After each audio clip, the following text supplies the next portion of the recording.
Kia ora, talofa namaste, haere and welcome to the Niche Cage. This is our weekly podcast where we go deep into Aotearoa sporting matters and we discuss the most important topics in our minds.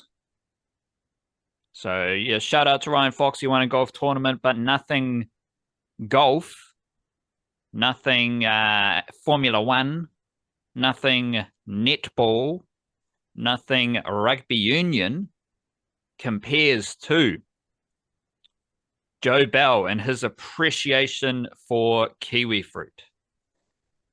We have some fresh, speaking of fresh kiwi fruit, nothing better than a fresh kiwi fruit. We do have some reporting from the orchard. And the first bit of reporting from the orchard comes from the old mate, Alan Iverson. Alan, let's go, Alistair Iramia. AI. Google AI. Search Joe Bell kiwi fruit. This is what the robots are saying. Joe Bell is a New Zealand footballer. He is not known for being directly involved in the kiwi fruit industry, but he has scored a goal and assisted another to help his team Viking FK win, prompting a comment online to give him all the kiwi fruit he wants. I said that, didn't I? Well, just let me finish. The Joe Bell Trophy is an award given for the outstanding service to the New Zealand kiwi fruit industry. So big man Joe Bell, but then we do have some other reporting from a human, a lo-fi human in the bushes of Aotearoa, who, I mean, shout out to the robots, but we're out here in Mother Nature enjoying the real life scenarios. And this is your reporting, my comrade here at the Niche Cache, one half of the Niche Cache, Nico. In other news, here's Joe Bell discussing his favorite fruit.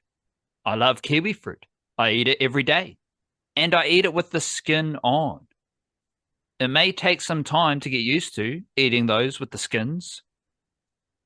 In winter and spring, however, the kiwis can be a bit hard and sour, and I can be a bit picky when it comes to choosing the right kiwi fruit.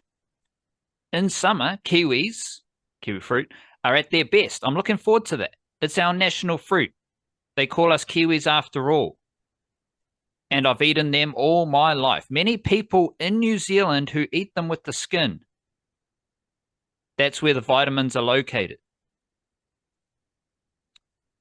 Now, this smells like a bit of a Stephen Adams going pig hunting with no shoes on situation. Because as I said last week, I highly doubt Stephen Adams is pig hunting, boar hunting, barefoot in the bushes of Aotearoa.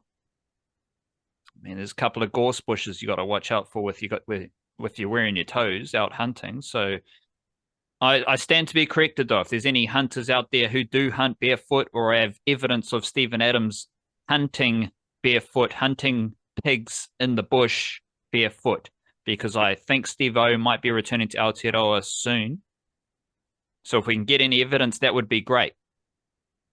Joe Bell reckons that there are a lot of Kiwi people, not La Fruta, not La Pajaro, but the people, Kiwis, there's many people of New Zealand eating kiwi fruit with the skins on.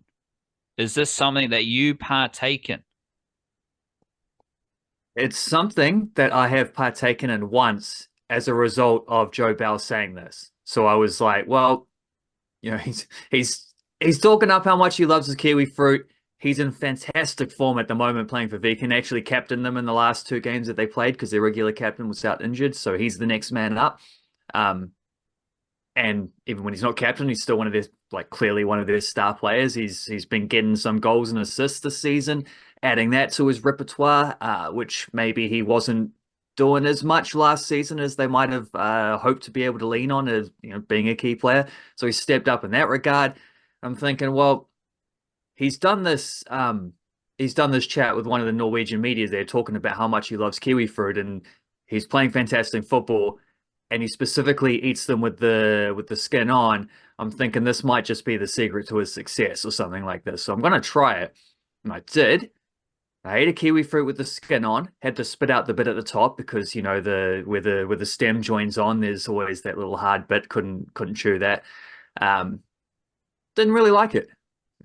I can understand what he's saying. Like they say that about carrots too. Like you don't peel the carrots because the bit that was in contact with the well, you wash them obviously, but the outside was in contact with the dirt where the minerals come in, and like this is supposedly the healthiest part of it. I've heard that said. But I don't know, just then it just made the kiwi fruit a bit too bitter, and kiwi fruit's a nice sweet tasting fruit normally. So it wasn't my favorite, but fair play to Joe Bell because it's working for him. I don't know anyone else who eats them with the skin on though. I mean, not everyone just goes around talking about their kiwi fruit eating habits, but I'm yet to see evidence of that anywhere.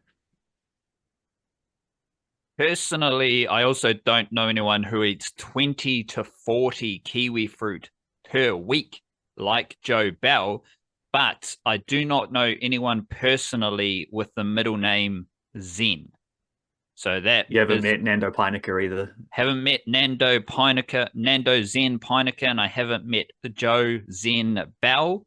So living a bit of a sheltered life here. Don't know any Zens, don't know anyone who eats 20 to 40 kiwi fruit per week.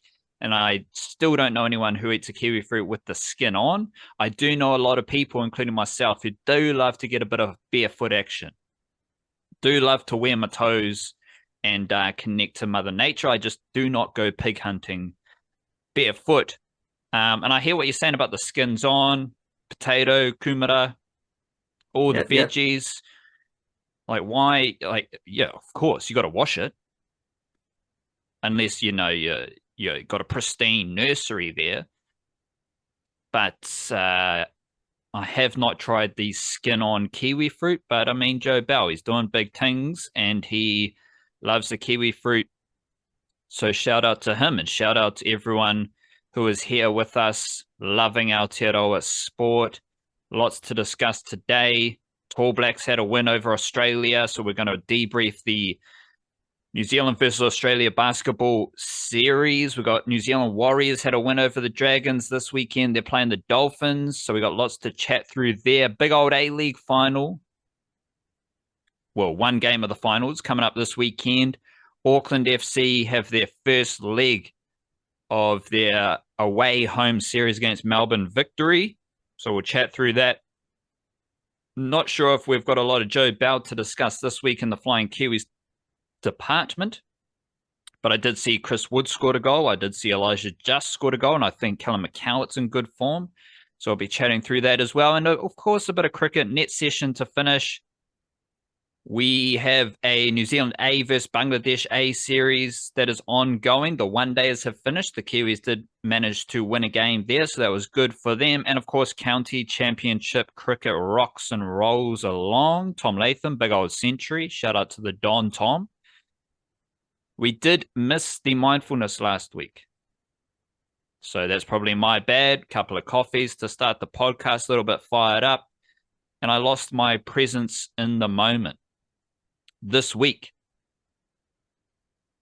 I have been eating my kiwi fruits. I have been eating a little bit more fruit and veggies, a little bit more Mother Nature. So we are a bit more grounded this week, and we do need to check in with whatever bullkaka you have found for the mindfulness segment.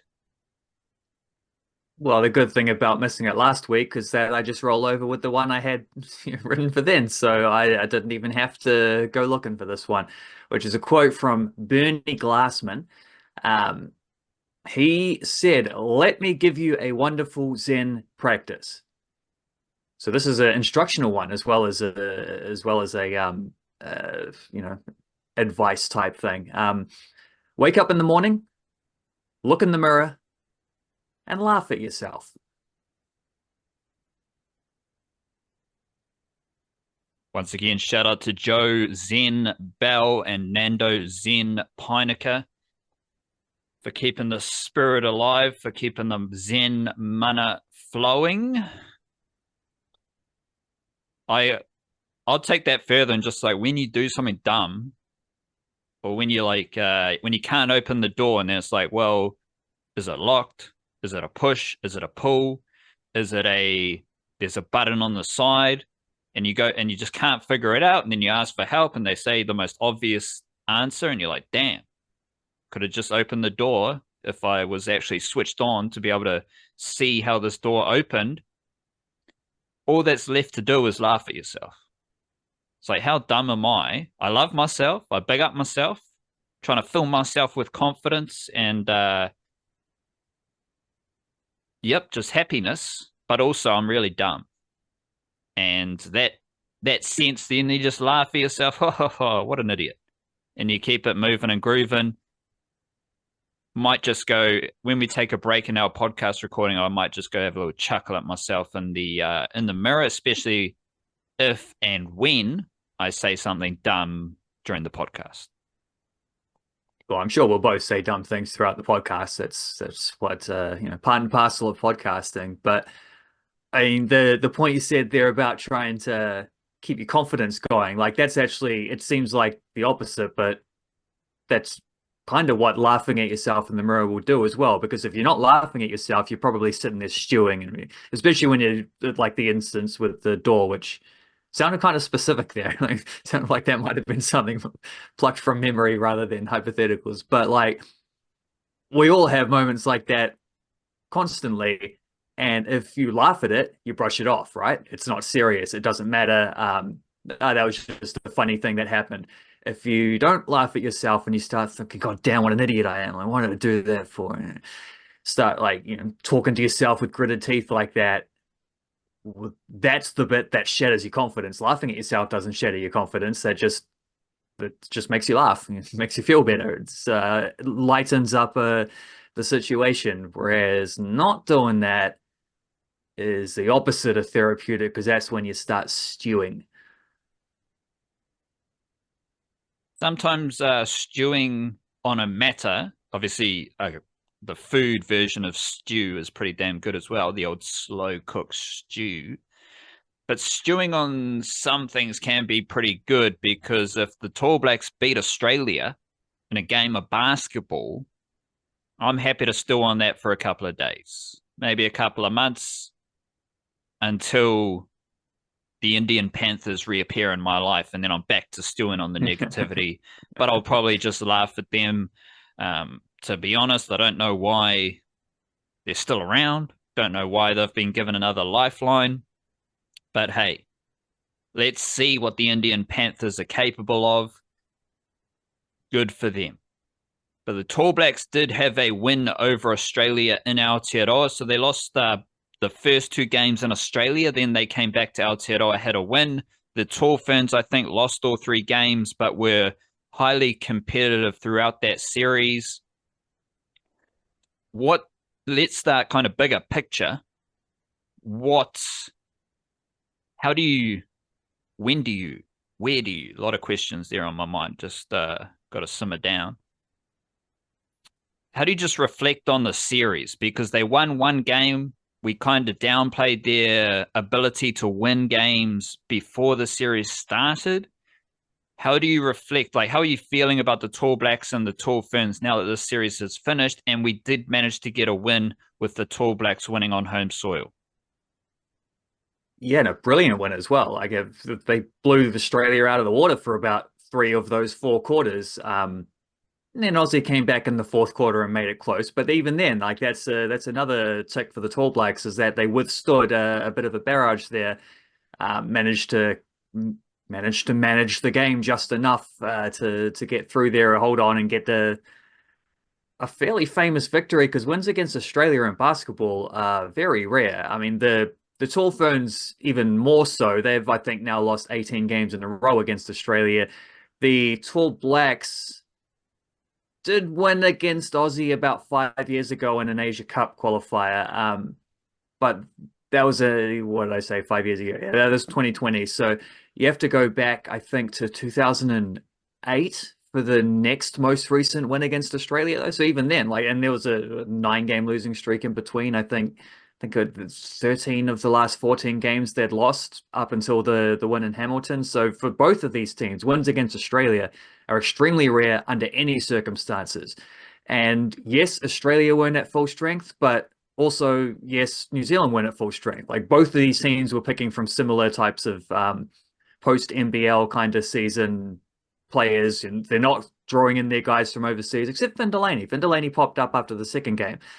Didn't expect that, but it was nice to have him, even though he did play, especially in the second one, did kind of play like he'd just got off the plane and gone straight to the arena. But gave him some good minutes in the win in Hamilton after he'd had a little bit more time to get accustomed. That was good. But yeah, just to be able to, I would have been able to find some hopeful. I would have hoped to be able to find some positives from the series, even if we'd lost all 6 games. And I still think there's quite a few positives about the Tall Ferns, even though they lost. Well, they lost all 3 of their games. Only one of them, the second one in Australia, was a blowout though. Like that one was pretty bad. They couldn't score and they couldn't defend. But even in the Hamilton game, while they couldn't repeat what the Tall Blacks did, you still got some good contributions in there, and they were able to. I think that was their highest scoring game of the 3 matches, and they lost by 15 points. But it wasn't a humiliating one. And in game 1, they actually were.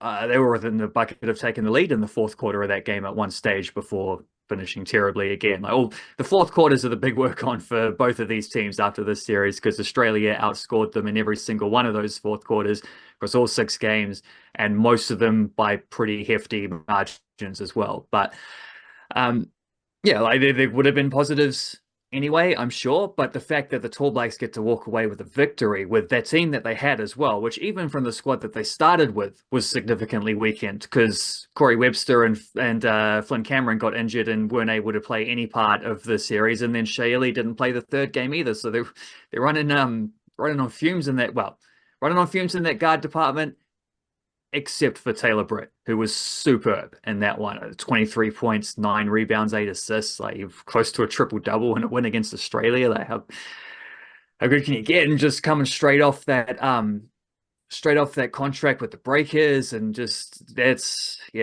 beautiful story, that one of Taylor Britt, who many players have been in his situation where they've had like the development player experience with an Aussie club, didn't get the full contract, go away for a couple of years, and then that's kind of it. Like maybe you go and get a contract overseas in one of the lesser countries, something like that. You hang around as a New Zealand NBL player, but for him at his age to work his way back into an Aussie NBL contract like he's done is outstanding and amazing reward for what is like clearly he clearly deserves that. He's been the best local player for the Canterbury Rams as they've won back-to-back championships, and now he's doing this against Australia. So love that from Taylor Britt. Carlin Davison, I thought, was really good throughout the series, showing good bounce off the bench. I thought it's pretty cool seeing Kaya Isaac take a bit of a bigger role.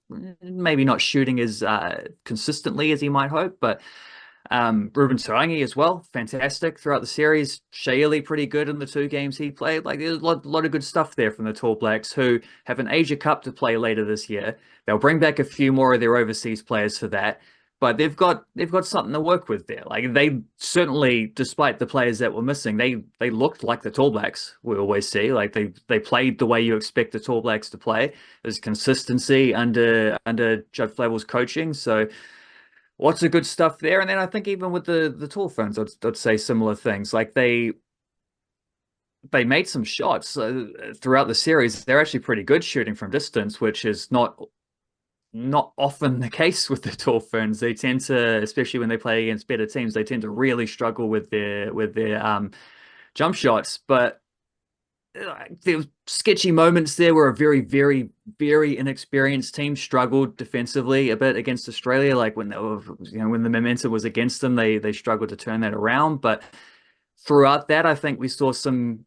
Like Sham Rabati scored double digits in all 3 of those games. Ezra McGoldrick with 19 points in the third one. I thought Tegan Graham was really good in all these games, doing little bit of everything off the bench. Like there's plenty to work with from there. And that was an even weaker squad than what the Tall Blacks picked. So you think of some of the players that they didn't have, Penina Davison, Tara Reid, etc., Stella Beck, whoever. They've also got an Asia Cup to play later in the year. And this was the first, well, the third tour overall, but the first as full-time, not interim coach for Natalie Hurst with the Ferns as well. So that's another aspect of where there's sort of another reason why you can't expect them to be full-flowing stuff against an Aussie team they probably wouldn't have beaten anyway. But yeah, good signs from both of these tours, and just good to have international basketball, not just playing against Australia, which is nice, but also like great crowd in Hamilton to turn up, like getting to play international basketball in Aotearoa. We don't get a lot of that. We certainly don't get enough of it.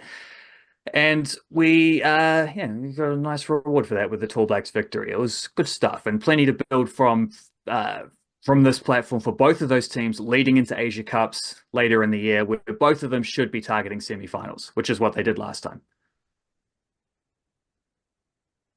Coming off this series, it is a reminder to all these organizations that you need to be playing games in New Zealand. Like, we've been through this with the New Zealand Kiwis, because coming into the 2017 World Cup, which was a disaster, the key was not we. There was no connection to the local rugby league community because they didn't play in New Zealand. The Black Caps, obviously, it's easy for them to lead in this department. It's easy for the White Ferns to join the Black Caps with cricket leading this, because every summer they're playing in New Zealand in front of jam-packed crowds. Regardless of the format, regardless of the opposition, they're there playing in the regions around Aotearoa. Rugby League's doing much better at this. Every year-ish, maybe every 2 years, but every year you're getting games in New Zealand now. Sure, it would be nice if the Aussies let us play international rugby league mid-year and not just like focus on state of origin and focus on Australia being Australia, but whatever, let's not complain. Well, let's complain about the football Ferns, because the football Ferns do not play in New Zealand. And how I've raised the point about the game changer. It's a game changer. This is going to be a game changer. Sorry if I was shouting there, but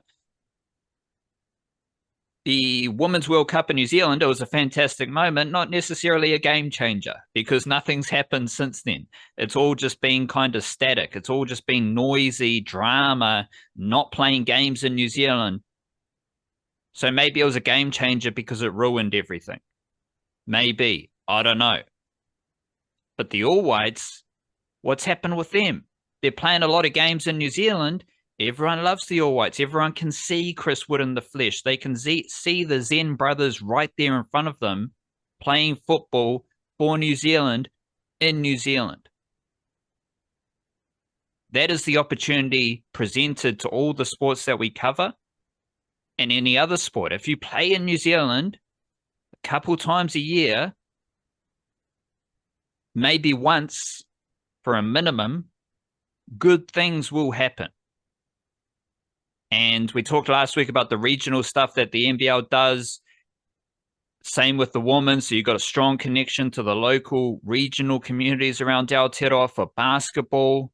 And it's just like, just play a few more games. I don't think maybe the Australia angle's a bit new, but like the Tall Blacks played against the Philippines a few months ago, right, in Auckland. So like that stuff is happening. And my point is that there is a clear connection between playing games in New Zealand and people supporting that national team. Something that you have identified as not happening with the football Ferns, even though the Women's Football World Cup was delivered as a game-changing moment for women's football in New Zealand. Yeah, and the football Ferns have just announced 2 more games for the very like first week of June, so start of next month. In like 3 weeks, they're going to be playing a couple games against Venezuela, Mariana Speckmeyer's team, which would be fun if you get a few ex-teammates from the Wellington Phoenix going up against each other there. Sorry, will that be in Venezuela? Ha ha ha. No, it won't be in Venezuela. It also won't be in New Zealand. It'll be in Spain, where New Zealand football have scheduled a bunch of neutral ground friendlies over the last sort of 7 years. They keep playing in Spain. They've played in a bunch of different cities in Spain as well, which is strange. Like I don't know what's so special about Spain. It is a nice spot. I think there are a lot of like football academy type setups where they have good quality stadiums there. So it is an accessible place, and when you're in season, it's probably not such a bad idea because players don't have to travel so far. It's not as much fun as getting a home crowd playing neutral venues. No one really turns up. It just feels like a friendly game. It feels like a practice game. But this isn't in the European season. This is in June. This is a perfect time to be able to play home games in New Zealand and get a bloody home crowd going along. So I don't know what's going on there. Very, very disappointing. Very disappointing stuff. But then in contrast to that, yeah, we've just had because the All Whites, most of those games they were playing at home recently were World Cup qualifiers, so they had to play them. You know, they didn't choose to play them. This is why I was in the newsletter yesterday. I wrote a little bit about this. I think it might have been the paid part about this predilection for playing in Spain and specifically focusing on friendly games, like the ones that New Zealand football have chosen to play, organized themselves, and how few of those ever get played at home. Because they did also announce that the football Ferns will have some World Cup qualifiers themselves at home next year. But again, those are games they have to play. Those aren't games they're choosing to bring back. They're not extra games added to the mix. Just disappointing stuff. But then the flip side of that is what we've just seen with the Tall Blacks and Tall Ferns, where they did play at home. They did get good crowds. The Tall Blacks gave some pretty special memories to people who turned up to watch that game in Hamilton. Plus, it was in Hamilton. It wasn't like they just play in Auckland every 2 years or whatever.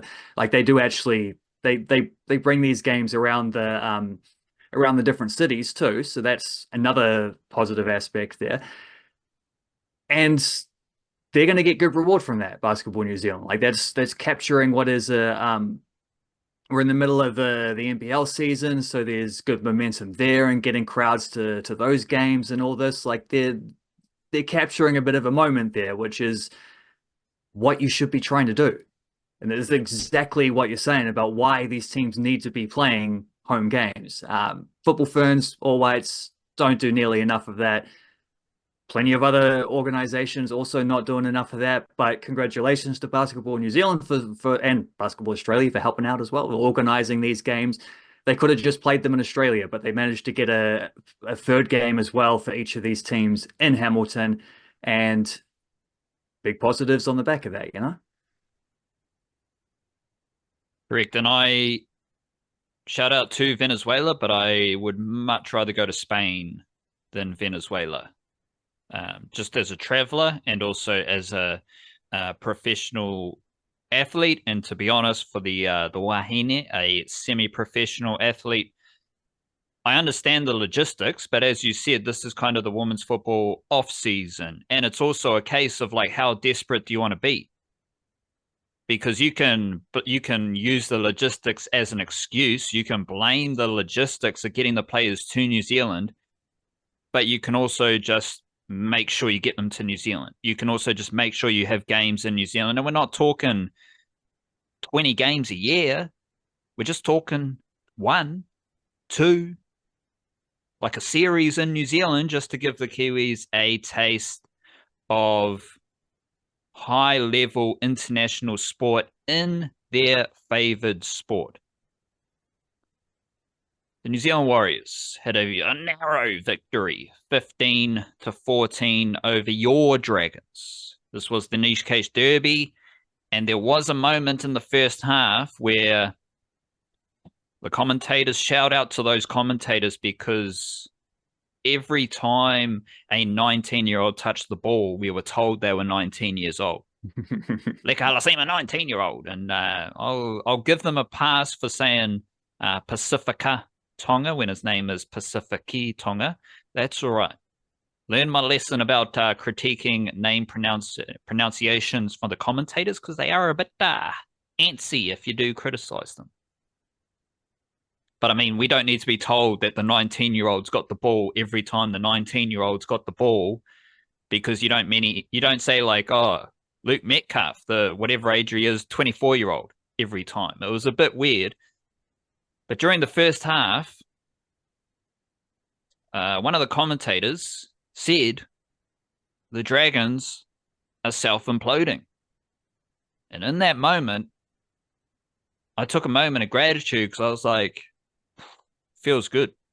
Feels good not to be watching the team that self-implodes. Because any Warriors fan knows the Warriors are these self-imploders.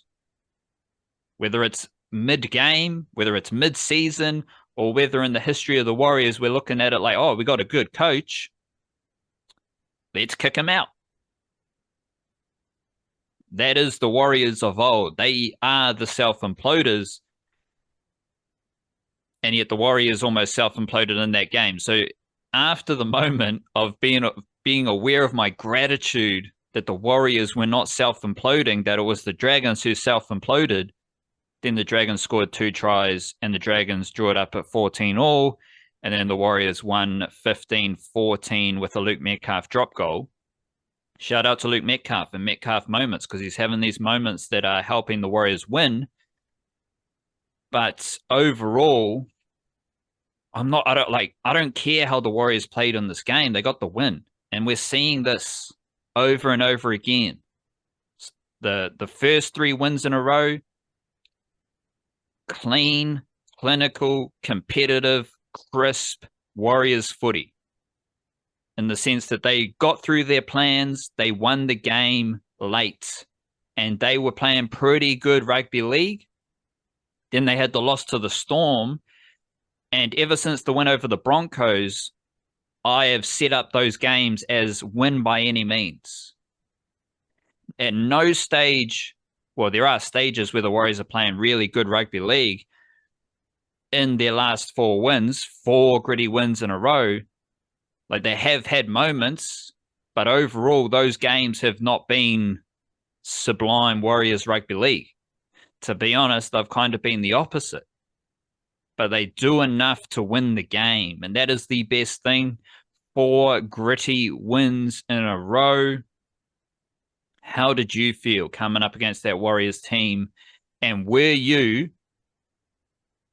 aligned with me in thinking Jack de Belin, he's the game changer? Because when he came on the field, then the Dragons started to score their points. And then they took him off in the second half, and I know the Dragons just fell away. So I thought Jack de Belin was your best player.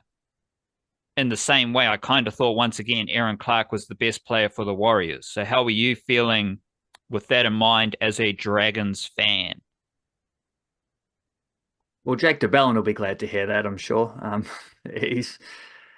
Yeah, I mean, that did seem to match up with when the Dragons were most. I didn't actually think of that, but it does match up with when the Dragons were most potent scoring tries. But it felt like, because you could look at this game and the Cowboys game before it for the Warriors and see like a sort of pattern of very good first halves and then hanging on to win in the second half. But it kind of happened in a different way, because they did sort of blow the Cowboys away for a while there to build up a big lead. Whereas in the Dragons defended all right. I thought, even when they were 14-0 down, because they, frankly, they could have been down a lot more. It was their own errors that were allowing the Warriors to get field position and all this. And, picking 2 wingers who can't catch was probably not the wisest decision. Don't know why Luciano Leilua started, because he was an error every couple touches for him. But a lot of that did come from the fact that the Warriors were kind of just rolling through the Dragons through the middle as well. Like they're just, it's not the cliche of the Warriors just having a massive forward pack, because I don't think that's been true for a very long time. And everyone has a massive forward pack, except maybe the Dragons. So that's not really an excuse anyway. It was more about how they play. Like they would they were throwing big contact into tackles and basically, winning those rucks and what. And the Dragons just kept making mistakes, giving away penalties, and probably a few, a couple of decisions there from the referees, which I wasn't too happy about. But the thing about that is the refs tend to favor the team that's got the momentum and the team that's, winning those tackles, winning those battles. That's just normal rugby league stuff. So, um, I thought the Warriors were very good at capitalizing up to a point. They probably should have maybe scored an extra try during that phase of the game, like the sort of first half hour or so when they were when the Dragons were in their imploding phase. But the thing about that is, like, the game doesn't have to change that much for it to feel like it's changed a lot, because the Dragons just have to stop dropping the ball for that to suddenly balance out. And I think that's what did happen, is they finally found a little bit of self-respect and did close that game up and did play quite well and did look like they might win that for a while in the second half. But of course, the Dragons don't have anyone who can kick a drop goal except Valentine Holmes, who refuses to even attempt one unless he's at least 45 meters out. So fair play to Luke Metcalf for another Metcalf moment, another Metcalf winning moment. But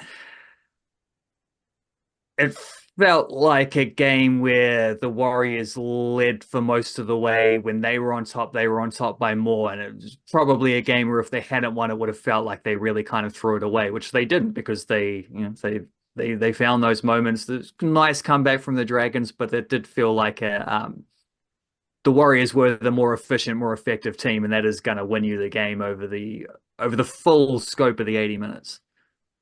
And that's the exact feeling I'm talking about for Warriors fans, because throughout the last 25 years or whatever, 30 years, we have seen the Warriors play good rugby league and lose. Now they're playing all right rugby league and they're winning. So it's quite a crazy feeling. I mean, the Dragons forward pack, David Clemmer's not small. Jack DeBallin's not small. Leilua is not small. Pasifiki Tonga is not small. But their forward pack was like dominated by the Warriors. And that goes back to my main man, Aaron Clark.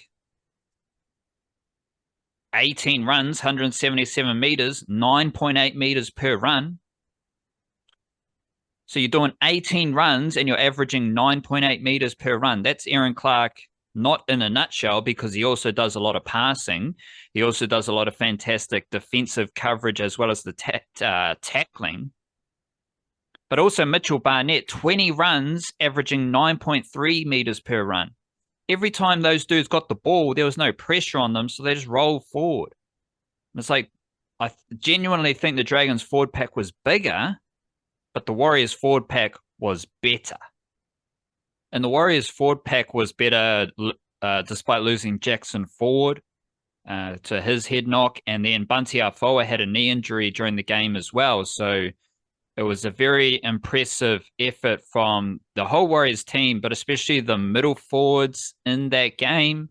There was a stint where Tamaita Martin was playing lock. And like Sam Healy last week, Sam Healy came on, played a bit of middle forward, then played hooker. That's what Tamaita Martin did this week. So he was defending in the middle, playing as a middle forward. And then he gave Egan a couple minutes off. I think it was 7 minutes off to do a job at hooker.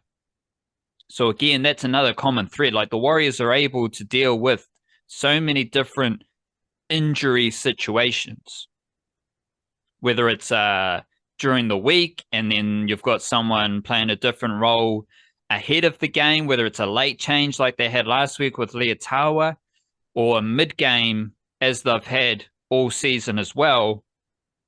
The Warriors can deal with those splashes of adversity very well because of their versatility and also their ability. They're just good players. They're good rugby league players. I still believe the barometers are Wade Egan and Shans Nickel-Klokstad. Nickel-Klokstad, I think he was better than Gutherson. Now, these are some pretty crazy things to say. I mean, Sean's Nickel Clockstar better than Clint Gutherson.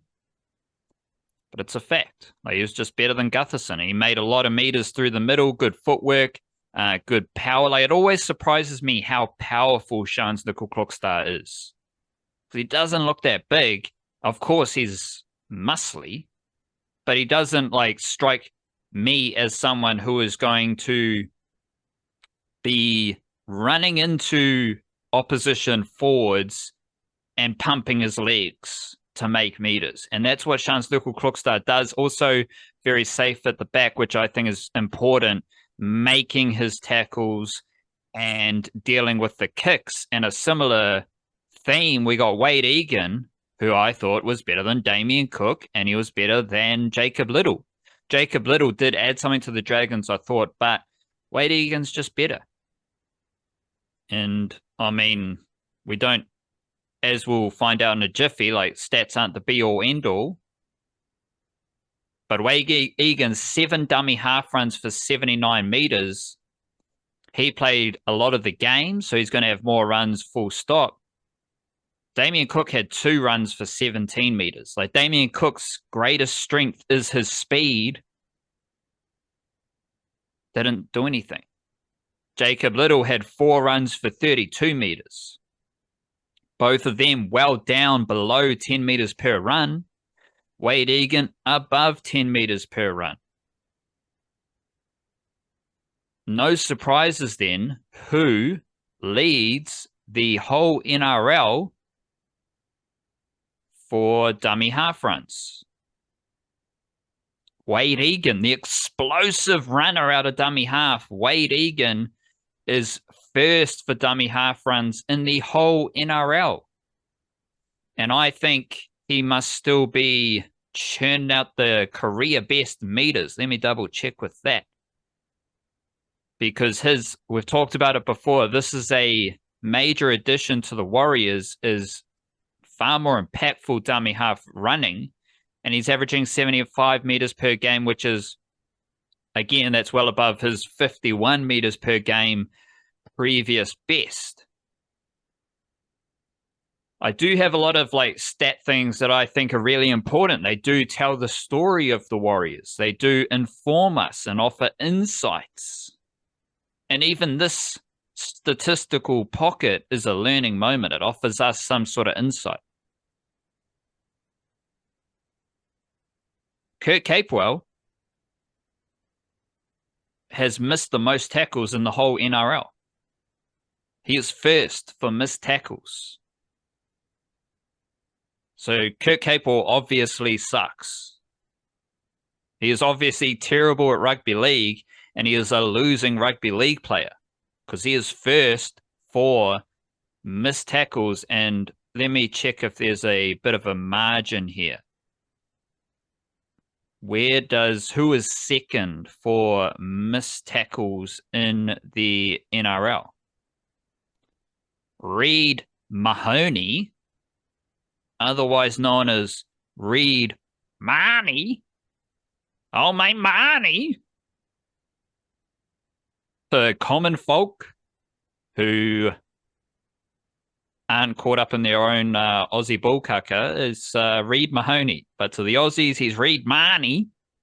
He has missed 43 tackles. Kurt Capewell has missed 51. They lead the NRL for missed tackles. But Kurt Capewell's awesome. I love what Kurt Capewell's doing. Like Mitchell Barnett, like when Aaron Clark gets the ball, he's just running directly, he's running fast, and he's making meters. But Barnett and Capewell, Capewell didn't have as many run meters, and involvements because he was out at center. But every time they got the ball, there was so much space in front of them, and they could kind of build up a head of steam. They got a bit of footwork. Barnett's got less footwork, but it's sharper footwork, whereas Kurt Capewell's footwork is like one step takes him 2 meters in this direction. Like I've said it before, say it again. He's a little bit Gumby running the ball, but he was highly effective, and he's I think it's just a classic case of he misses so many tackles because A, he wants to make the tackle. Like he puts himself in positions where he's going to miss. You know how in like basketball, especially the NBA, they don't want to take the buzzer beater shot because it's going to ruin their shooting percentage, which is the most ridiculous, selfish bullshit I've ever heard. And I'm not using bull cucker for that one. There's an even worse one in basketball. If you notice when they're like standing there waiting for the last 3 seconds to tick off the clock, but the shot clock's slightly ahead of the other one, you'll see guys wait till right at the end of the shot clock, then they'll pass the ball so that they're not the one holding the ball when the shot clock expires with like 1 second left in the game, so they don't get charged with the turnover. That's even worse. Like at least when you're chucking up a heave, it's fun, you know? Yeah, but they don't chuck up the heave. Or they wait till after the buzzer and throw it up, or Well, they just don't do it because they're selfish. And it is bullshit. It's not bull cucker. Bull cucker has a bit of joy. This is just bullshit. This is selfish bullshit. But Kurt Capewell, he's got none of that. He's going to miss the tackle because he's trying to make a tackle. And he's always trying to make a tackle. So it's a combination of that. And then like, if you just get the first contact, you're going to miss the tackle, but you slow them down. Your mates come, they help finish the tackle. So you get credited for the missed tackle, but you start the completed tackle. So like someone can just look, because Kurt Capewell, he's not averaging 10 meters per run either. He's not getting 100 meters on 10 runs. He is not a statistical rugby league player. He is a winning rugby league player. And he is one of my favorite Warriors in this stint of wins by any means, because like him and Barnett are the leaders right now. Yeah, sure, you got other experienced players, Shanstickle Crookster, Wade Egan, Watane Zelezniak came back, but he's not in the same leadership category as Capewell and Barnett. And I had a couple of GIFs in the debrief on Sunday morning where Kurt Capewell, like the Dragons, it's when they shift out to their left edge when they should have been staying in the middle to try and get a drop goal. And Kurt Capewell just monsters the halfback, King Tongia. 1-on-1. No one else involved in the tackle. He just sits him on his ass. King Tongia loses the ball. So he didn't miss that tackle. And it was at the biggest moment of the game for the Dragons. Then, as like the last play of the game, Kurt Capewell is defending in the middle when the Dragons have the ball deep in their own territory. Because he's so involved, he just finds himself in the middle. But then you just like the GIF finishes with all these Warriors jerseys. Like I'm just watching Leka Halasima sprint across the field. I'm watching Kurt Capewell sprint across the field. Egan, Barnett, Niakore, Pompey from the other side of the field. They all sprint across to the sideline where Watane Zelezniak intercepts the ball and it's game over. And to me, those efforts are led by Capewell and Barnett. And they have been fantastic in this period. Because like if Fisher Harris comes back, then he steps up as the big Donny leader. You obviously got co-captains and all that stuff, but it's just like who's leading the talk, who's leading the effort, who's leading the grit. And these games have been won by grit and consistent effort over skill, over execution. And to me, Capewell is one of the most important players, if not the most important player, because he's playing edge forward. He has started 2 games at centre. He started at centre against the Broncos. Like, they've got good centres. Katoni Staggs and someone else. Shibasaki. Kurt Capewell was there. And then the other game was against the Dragons, who have Valentine Holmes and Moses Sully. I think Capewell was up against Holmes. But he's also done the switch mid-game. So he starts at edge forward and he can slot straight into center mid-game and it's no issues. That is very important for the Warriors. Leadership, versatility, and a bit of funky skill. Like he's a funky rugby league player. He runs Gumby. He's got an offload. He's got footwork, but he leads with his effort. So yes, shout out to him. First in the NRL for missed tackles. That is a big Donny stat if ever I've seen one. A couple more stats. The Warriors are first for completion rate, 83%, and they are first for the fewest penalties conceded. So they are last for penalties conceded. So the Warriors have the best completion rate and concede the fewest penalties. That seems like a good recipe for rugby league. And it's by a significant margin as well. Like the percentage, it's a bit smaller. Next best is the Sharks with 81%. Warriors are 83%. Penalties conceded. The Warriors are 39 penalties conceded. The Dolphins are next best on 49.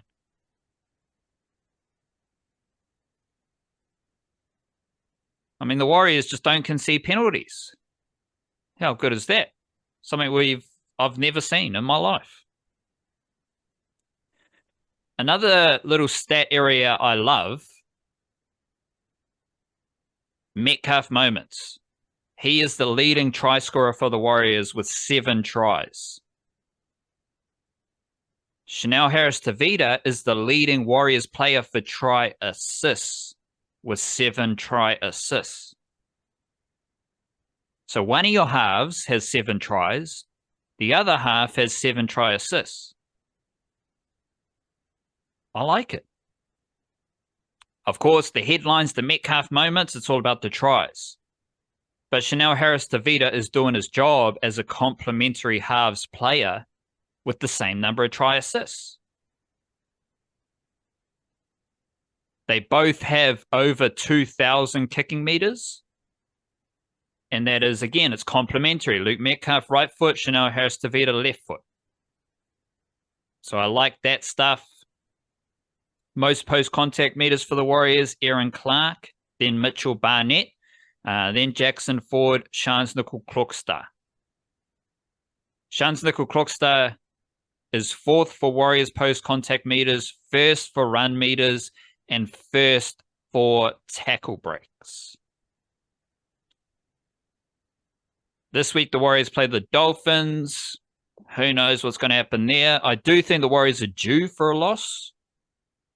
It just feels like you can't keep doing what they're doing in the NRL and win games. That seems ridiculous. It would be awesome, but it seems ridiculous if you're not playing your best and you keep winning by a small margin because it doesn't take much for the opposition to get up and play a better level and to defeat you. That is balanced by the Warriors having, if they do get Roger Tuivasa-Sheck back and he plays on the wing, I do think it's going to change the Warriors for the better, or I should say, I think it's going to be a boost for the Warriors if they can have Nickel-Klokstad, Watene-Zelezniak, Tuivasa-Sheck running the footy and just plowing downfield. Because like they do it well now with Nickel-Klokstad. Watene-Zelezniak had a tough game, but you can see how he adds to the Warriors as far as making meters. Because he runs hard and fast and straight.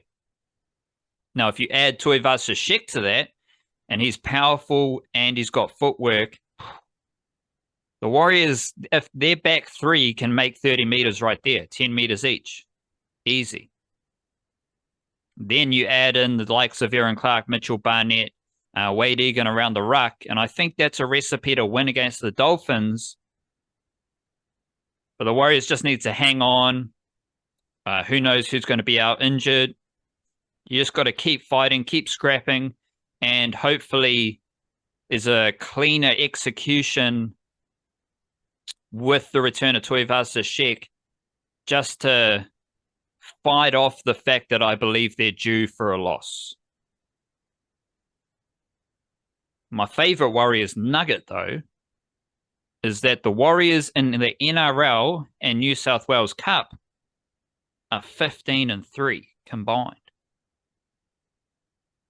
15 wins, 3 losses.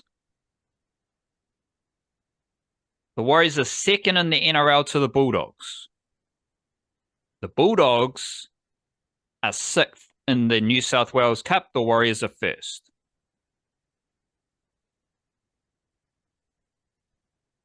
The Warriors are 1 win behind the Bulldogs in the NRL.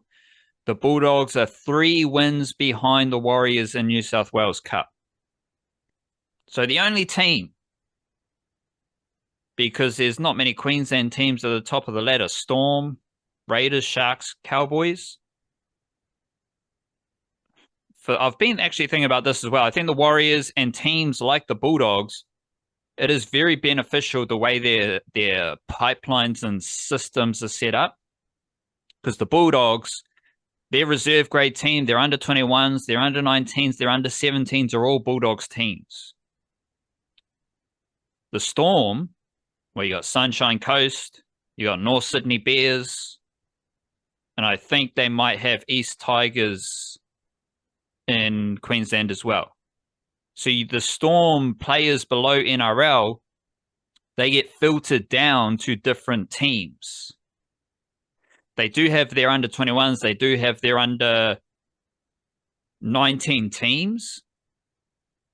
But they do not have all their teams under their one umbrella. And all the Queensland teams, they don't have the Queensland Rugby League under 21s or under 20s competition that is the Jersey Flegg competition in New South Wales. I have seen, though, that there is a Queensland under 20s competition for the NRL team. So they do have that, but it's shorter. It's not a full season Jersey Flegg competition. So that's a bonus for the Warriors. And shout out to the Bulldogs. The Bulldogs are 1st in NRL. Don't have a lot of Kiwi NRL flavor in their NRL team, as we've talked about all year. However, having done the women's preview, the NRLW preview, and keeping an eye on all the junior stuff, the Bulldogs are still the most active in their appreciation for New Zealand. Because they've got a whole bunch of wahine from Aotearoa in their NRLW team, and their development pipeline for women gives other NRLW teams players. Like Trinity Tawiniai and Soraya Palepale are from Aotearoa. They were recruited by the Bulldogs to go to Sydney. Now they're in the Dragons system. The Finau sisters, Tatiana Finau, Claudia Finau, they're from Auckland. They were recruited by the Bulldogs. Now they're in the Raiders system. And we know, like, the Bulldogs, where do I start with all their Kiwi NRL juniors who are in their system? Cassius Tia, Alekala Simi Jones, Whamai Tuilalo, Bronson Rubin, Sheldon Haywood, Roy Tatupu, Sosaya Alatini. I could go on and on. But all those Kiwi NRL juniors haven't quite made it to the NRL level for the Bulldogs. So respect to the Bulldogs, they don't have a lot of Aotearoa flavour in their NRL team, which is currently 1st in the NRL. But they do love Aotearoa more than any other team, because they have the women's side and the Kiwi NRL junior pipeline. But I do want to spend some time talking about the Warriors system, because they're 15-3 in those two competitions. I did feel like Leka Halasima, he didn't have like a headliney, highlighty game against the Dragons. And I think the best case for the Warriors is that Halasima comes off the bench so that he's coming on against the tired bodies and he's not, because anytime he got the ball against the Dragons, there were 3 dudes in a flat line right in front of him. And he's good at making the meters because he's got this weird kind of lean forward into the defense that always he always pokes through the line. He always drives forward. But the best Warriors team has Halasima coming off the bench when he is running at tired bodies. He is running at scattered defensive lines with full energy, full fizz, full footwork. He hasn't had to make 20 tackles and that kind of stuff. You can, any Halasima reports, because he's the most kind of high profile Warriors youngster? Well, he hits extremely hard when he's hitting the ball up. He also hits extremely hard in the tackle too. Like for someone who's young enough that he's in that bracket of guys who people tell us his age every time he does anything, he's like mashing blokes in attack and defense, which is kind of crazy stuff. Like you see it every week, you get used to it, but it's actually pretty insane that someone of his age is out there doing what he's doing in a physicality sense, you know? Yeah, and going back to this GIF of the last play against the Dragons, I mean, I made that GIF with Capewell in mind, but it's Halasima who does the most running to make a defensive play in the last moment of the game. Oh, excuse me. Got the bips. Halasima is awesome, but as we've talked about, there's no Ali Leotawa this week against the Dragons, but I thought Vaimonga was fantastic, and I thought Laban was really good as well. The thing about those two, though, is and Halasima's done this, so credit to him. Like, this is nothing negative against Halasima. It's just, again, challenging myself to look beyond the obvious stuff that all the Aussies are big upping. Vaimonga and Laban are doing their job for a winning NRL team as young players on the rise. Vaimonga, like, he had a couple line breaks against the Dragons. What did you think about Vaimonga? Same thing I think about it most weeks is like and I'd actually say the similar things about like a Halasima as well, is like the enthusiasm is not just massive, but like as enthusiasm tends to be, it's infectious as well. So you got like it helps when your team's on a winning streak, and you know that you feel like you're getting the reward for your efforts, but the regular efforts that you're seeing from young guys who haven't been around long enough to like I don't know, maybe you say they've not been around long enough to be jaded about the ups and downs of first grade stuff. They're just riding the wave right now, but I don't know, they were playing last season, so I don't know if that actually applies. Just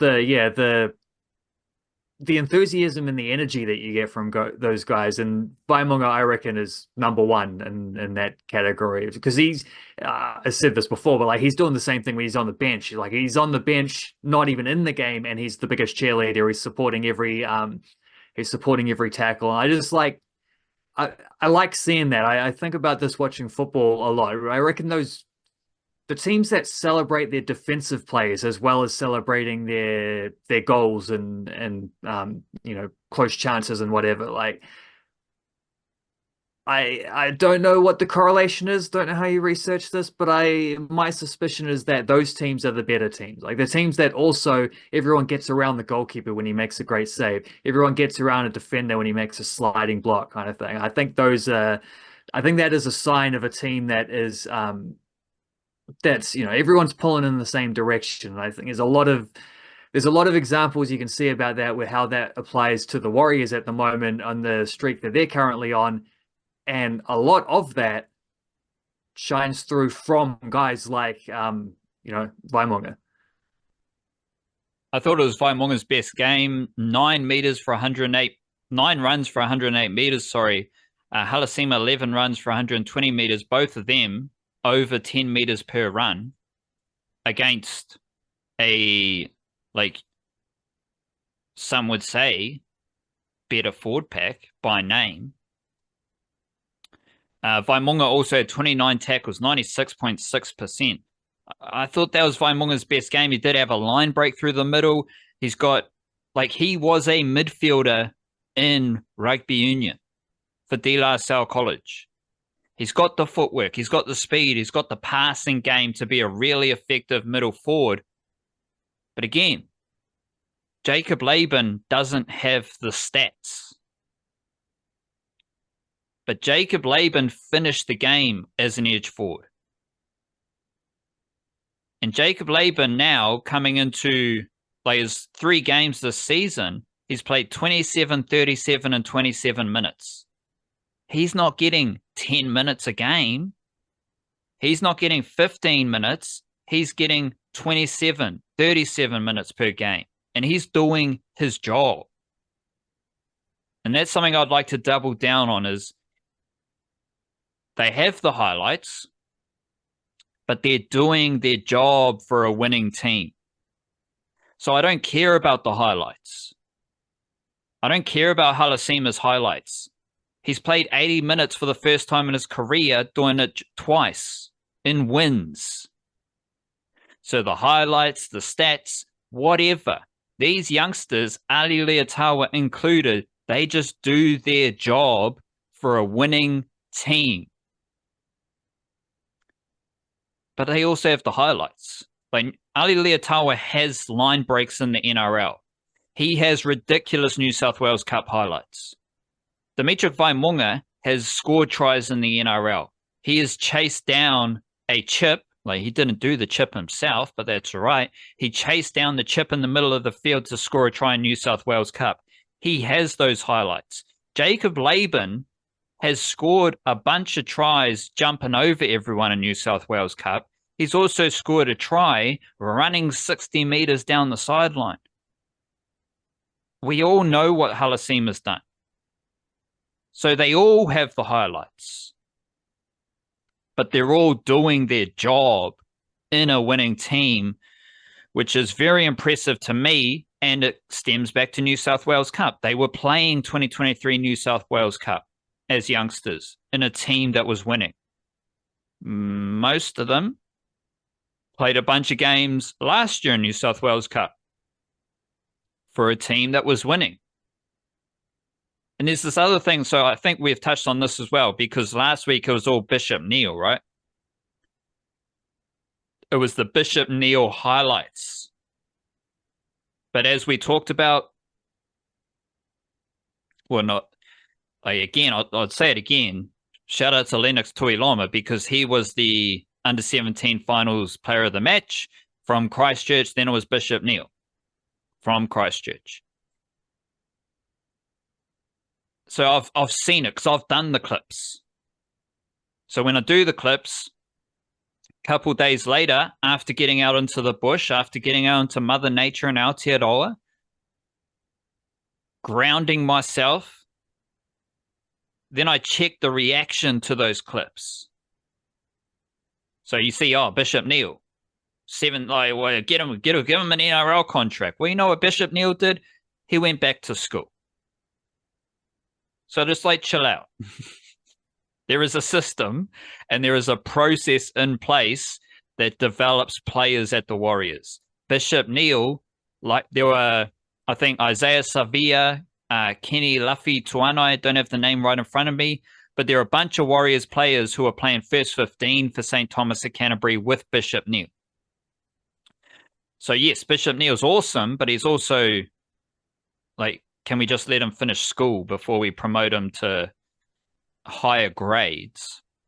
But this week, it was Kalis Fatialofa, who I believe is still under 21s. He's a Otara junior, also spent time at Manurewa and came through De La Salle College. He scored 3 tries. Big win for the New South Wales Cup Warriors. Here's the last 4 wins for the New South Wales Cup Warriors. 40-12 versus the Dragons, 30-18 versus the Knights, 56-14 versus Bears, the North Sydney Bears, who should probably not be back in the NRL, and they should probably give another New Zealand team to the NRL under a different umbrella. But all the Aussies are still infatuated with the North Sydney Bears because that was cool 30 years ago. Cool. 46-30 versus the Raiders this week. So those are the last 4 wins. Over 30 points in all 4 of those wins, and 3 of them conceded less than 20 points. Fatialofa, 3 tries. Fatialofa, really good at rugby league. Centre, edge forward, good footwork, powerful, fast. I got him like 4th on my yet to debut for the Warriors depth chart in the forts. No, 3rd, sorry. So like there's a lot of Fatialofa hype this week that I'm seeing in the comments and on social media from that clip of him scoring the 3 tries. He's not debuting before Eddie Iramia Toiava. Eddie Iramia Toiava, who has played centre, edge forward, and prop as a youngster, who's scored a bunch of tries, who wasn't playing New South Wales Cup because he was 18th man for the NRL team. Fatialofa, he might debut ahead of Tanner Smith if they need an edge forward and Eddie Iramia Toiava is not available. But Tanner Smith is also getting those 18th man duties. He is the next up middle forward. Then we're talking Fatialofa. But Tom Ale is playing a bit of edge forward in New South Wales Cup.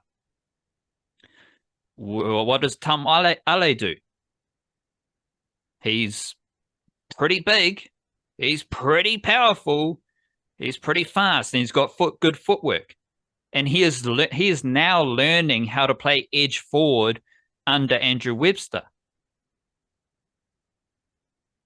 So, like Fatialofa is, I don't. What am I saying? Let me just take a moment.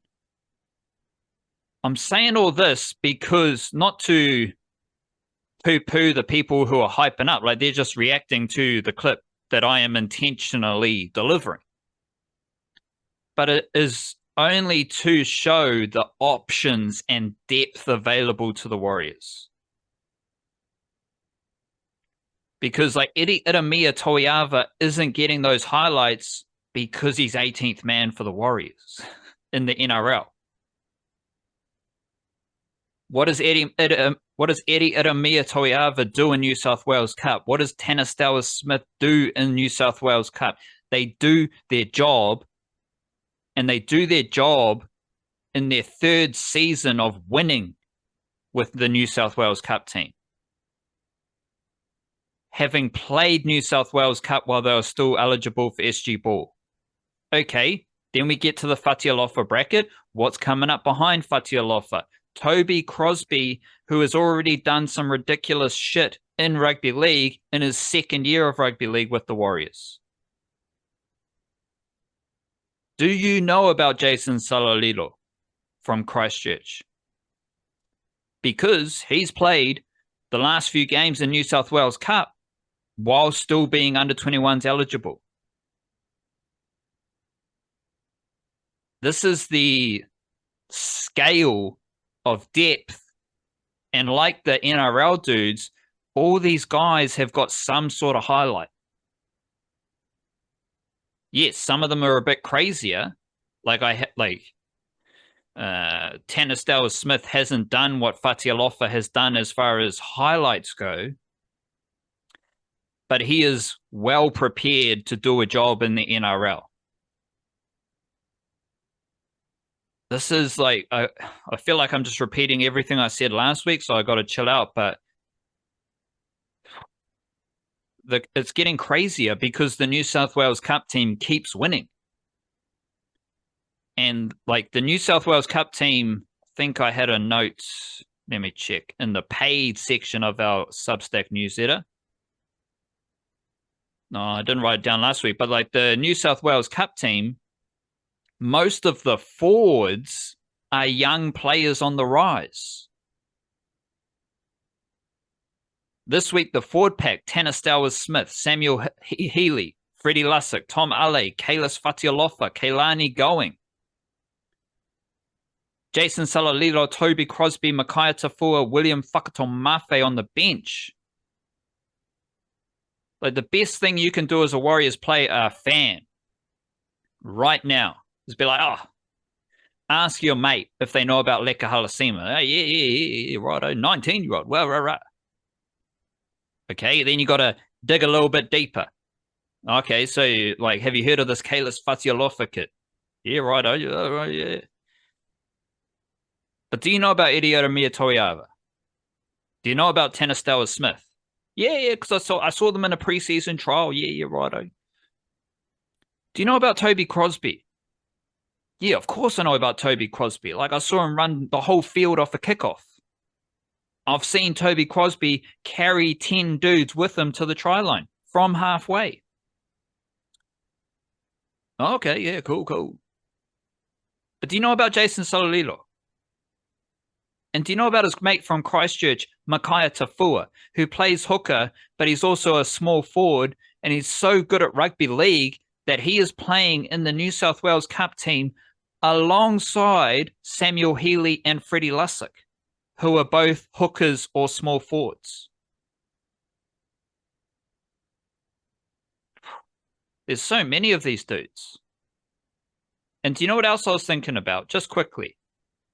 Early in the season, Warriors got no outside backs. My outside back depth is terrible. Warriors need to sign an outside back.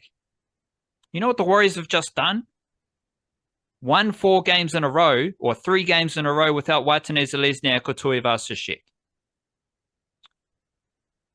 Now, this is a little bit more relevant because in the New South Wales Cup team, all the outside backs, solid troopers. Geronimo Doyle, Dayon Amatuanai, Setu Tu, Moala Graham Taufa, Morgan Harper. There's no young phenoms there. Really solid outside backs. I think Amatuanai and Moala Graham Taufa have the most NRL potential. But it's just a solid group of outside backs who are helping the likes of Ed Kossi, Tain Tuaupiki, Adam Pompey do the job at the NRL level. And what do you know? Everyone was worried about outside back, forward pack depth, players departing. Warriors kept winning. Your mate probably knows about Jet Cleary, but you can ask him, what about Tanner Boyd? What about Jack Thompson? I'll stop there. We'll give it a break. Once again, the point is that the Warriors are well stacked for depth. And following their development pipeline, following how they are building this organization, of course, Warriors return to NRLW this season as well. Got a full NRL Wahine preview on the website, thenichecache.com. The way the Warriors are operating as an organization is very fun to follow and to learn about. So if you are a rugby league fan and you want to get into the nitty gritty, I encourage you to learn about the players in the Warriors system, what they're doing, because there's so much more going on than just the NRL team, even though that's a very impressive little pocket at the moment with the way they are winning. Shout out to our website, thenichecache.com, where you can read about these Warriors matters. You can also support us on Patreon, patreon.com/ELNichecache.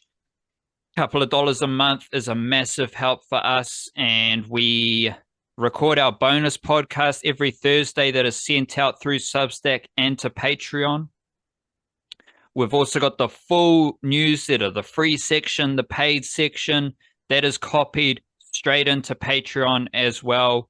So if you are enjoying our content, shout out to content, if you're enjoying our work, if you're enjoying our New Zealand sports coverage,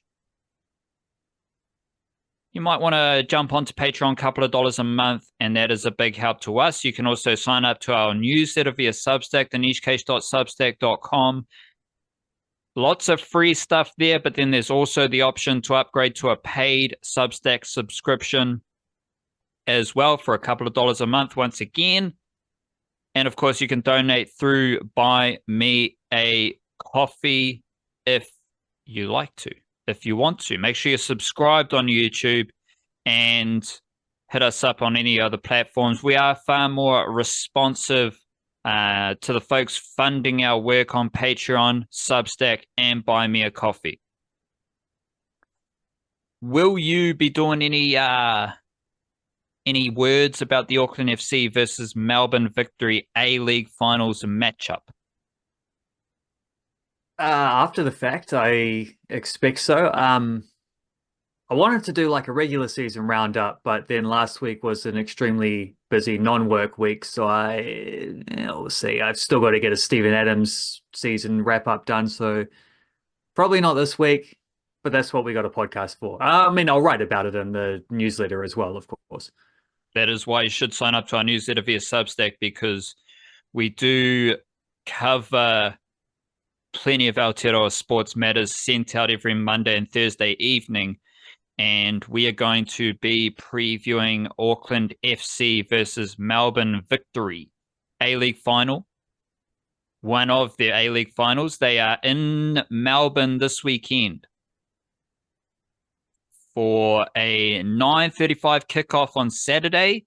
Then the following Saturday, they are back at Mount Smart, the home of Aotearoa sport, because I believe that game, when's that game?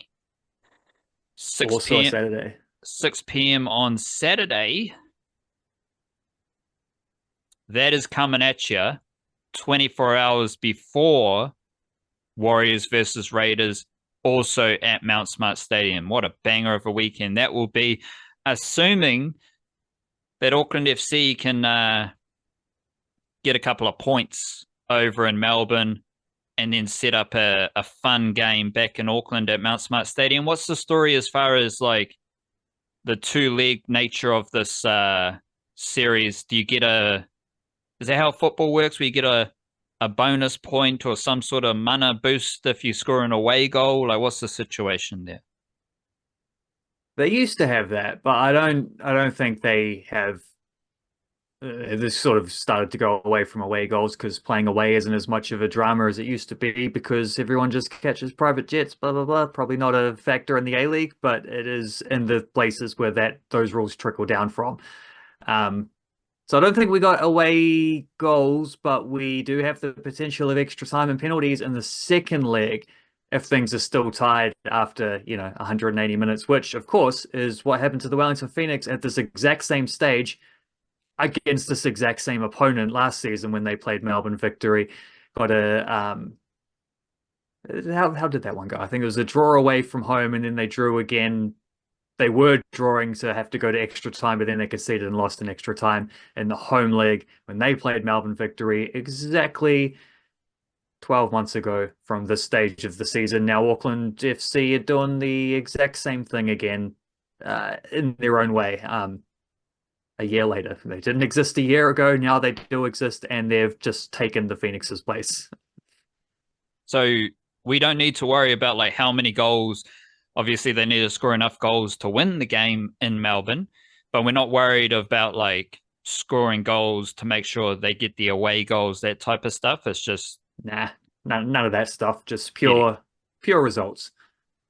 As far as results go, against Melbourne Victory, they had a 0-0 draw at Mount Smart earlier in the season, New Year's Day, and a 2-0 win in Melbourne in April. So 2-0 for the two games overall. The game at Mount Smart Stadium, the team that the Auckland FC, the Blue Riders, as we like to call them, regular back four, Gallios and Vestrada in the midfield, Gillian on the left, Brimmer, Moreno, and then I keep getting buzzed out by these A-League names, how they list them. So shout out to Gallios Leiva and Moreno Betancourt, my Berta Sahi. Shout out to them. So that changed for the next game. because Auckland FC, this is where they went to, big formation chat for you here. They went to the back five. So they had De Vries, Pinnaker, Hall, Sakai, and Callan Elliott on the right. Verstrada, Gallios, Rogerson, Rimmer, and Mai. So they've played two different formations with two different regular listeners know how I feel about formation chat. So I'll take the spotlight away from the formation, but we can tell by the players who started the game that it was a different style of play for Auckland FC, because Callan Elliott was starting at right back and De Vries was on the left back, and you had the three centre backs there, whereas the first game, the game that they drew, you just had the regular back four. So I suspect Steve Corica will play his best first 11, his first 11, his first 11, and that first 11, as we've discussed, let me see if I can do this off the top of my head, has the back four with Alex Paulson in goal, obviously. So do you think, well, let me see if I can do the whole first 11. So the back four, Sakai, Smith, Pinnaker, De Vries. Then we're going... You've already made a mistake. Oh, Tommy Smith with an eye, you're out. Hey. Dan Hall, you're in. So we'll have that back four. Verstrada, Mai, Brimmer, but maybe Brimmer's a bit deeper playing alongside Verstrada. And we need Rogerson and Max Mata in the team. So I don't think Max Mata started either of these games. There's an interesting little wrinkle. My first question, I think we'll start with the back four, right? Like, he's not going to do this back five thing. Stick with the back four.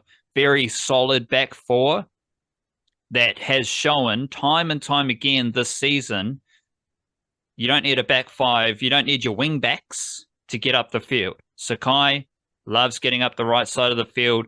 De Vries loves attacking up the left, but he is more likely to cross the ball in, whereas Sakai likes to venture a bit further, combine with Logan Rogerson on the right edge and get into the box. He's obviously going to cross it at some point, but he does love to run a bit further than Franny De Vries. Yeah, that's the big question about this game, I think, is how Steve Corica wants to approach it, because the game where they won and they picked the back three to start with, back five if you like, with the, it just depends where your wing backs happen to be in those moments. That's a setup that we see a lot from them, is the chuck the third centre back in. Tommy Smith usually off the bench just slots in alongside. Sometimes as Elliott comes on and Sakai slots in alongside, as they did in that game. We see that a lot from them, but we usually see it at the end of games. That's the only game where they actually started with that setup. So, I mean, if they do that, it's obviously you're losing out on your wingers up front. So you still have the wing backs, but they don't have the wingers to combine with so much. Maybe you'd still get a bit of license from, like, because it was Logan Rogerson and Guillermo Mai who started as two strikers in that previous game, and they are very mobile strikers who are going to drift out and help out a bit. But you are losing an attacking player in order to put an extra defensive player in there. So it is a defensive move. It would be a shape where you set up to say, we just want to contain this team. And last time that actually worked. They contained Melbourne Victory really well. And then I think it was Louis Verstrada scored one goal and set up the other one, had a bit of a blinder himself. Do they do that in the finals game though? Or do you want to be the team that goes out there and says, like, I know we're away from home in the first leg, but we have such a good defense. We back our defense regardless. We know our back four is just probably they're going to get the job done without needing to put an extra defender in there. And we, as the premiers, as the first place team, we want to go out there and boss this finals game. We want to lay a statement down. We want to get a head in the tie as quickly as we can. I tend to lean towards that, but Corica can be a very pragmatic coach at times as well. So I wouldn't be surprised if he does decide they want to start with a more defensive formation and then build it out from there. But you can always sub off one of those defenders and then you take off Callan Elliott, slide Sakai back out, and then you move to a more attacking shape. I was thinking about this before, and I don't think you can do that and start Logan Rogerson and Max Mata. I think if you play that way, you have to pick one or the other, let alone there's obviously no room for Marley Francois or Nathan Moreno in the starting lineup doing that either. So I would rather they just go with the normal, the expected way of playing, the 4-2-3-1/4-3-3. This is where formation chat gets done, was where they just start to blend into each other. But a formation that includes wingers, as we usually see, with fullbacks who are going to get forward and support those wingers, and you're going to have Max Mata up front, and you're going to still have probably Francois and Rogerson to start, so that you can have Moreno as your super sub coming on and doing some damage. But you could go the other way around if you wanted to. If you say, well, what we want to do here is be ahead at halftime and then manage the game from there, and know that even if we concede and draw or something like that, well, we back ourselves to win at Mount Smart anyway. So whatever.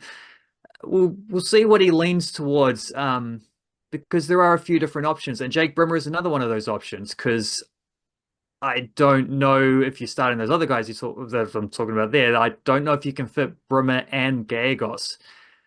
So maybe that has to be a one or the other, which I'd probably think if you're playing pragmatically, you'd pick the more experienced import player. But Brimmer would be an interesting one because, of course, he used to play for Melbourne Victory. Like, he signed directly from Melbourne Victory. He was playing against the Phoenix he didn't play a whole lot in those elimination finals a year ago, but he was in that squad. He might have a point to prove there, but it is, it'll be an interesting little tell from the get-go, is when we see that team list, and actually, like, an hour before kickoff, when that gets announced, like, that'll tell us a bit more about how Kauraka and Auckland FC are going to approach this one. But yeah, as I say, I think their defense is good enough anyway that you don't need to go making extra defensive concessions. I think you just go out there and try to win the game, which they did last time. I know they did it with the defensive thing, but they did beat them in Melbourne, and they haven't conceded in either game they've played against Melbourne Victory either, who not a huge scoring team. They're similar attacking record to what Auckland FC themselves have got, but they're a dangerous team with some very good players. So 2 clean sheets in a row against them during the regular season. A couple more games here, see what happens. But I don't think they need to go out of their way and change the way that they normally play in order to combat a team like Melbourne Victory. I think they can just handle them the way they have done normally. They are the BRB, the Blue Rider Bullies. So there's no way in my mind that the Blue Rider Bullies are going to go to Melbourne as the best team in the A-League, as a team that has won the Premier's Plate in their first season by bullying other teams. There's no way they go to Melbourne and think and just like play like, we're going to focus on our defense. We're going to sit back and we're going to allow Melbourne Victory to dictate the terms of this game. It's not the back 5, back 4 chat is too much of a simplification of that idea. But it's just like, I think the best Auckland FC team, straight up, which is how I think they will be thinking. Let's select our best team. That is the back 4, De Vries, Peinecker, Hall, Sakai. And then things do get a bit trickier working up the field. Like, you got Verstrada, you got Mai. I think Rogerson's there for sure. You did say Gallegos, he's the more experienced import. Like, Brimmer's a very experienced import as well. Well, if you count the Australians as imports, he's a very experienced A-League player, certainly. And he's an import for this team. Well, maybe not technically with the way the rules are, right, in the A-League. But he is a very experienced player who's not from New Zealand, probably more experienced than Gallegos, knowing nothing about Gallegos' footballing history. But just off the top of my mind, talking a whole lot of bullkaka, I would say Brimmer is an experienced and better player than Gallios, and I want him in the midfield there. I want him and Vestrada in the midfield with Rogerson on the right, Mai and Mata. Then we get into that left midfield position. And this has been a topic of conversation all season because Gillian started in the 0-0 draw back on New Year's Day. And again, I kind of hate the fact that we just repeat ourselves every week, but I guess we got to do it because I've just spent 40 minutes repeating the Warriors' ideas.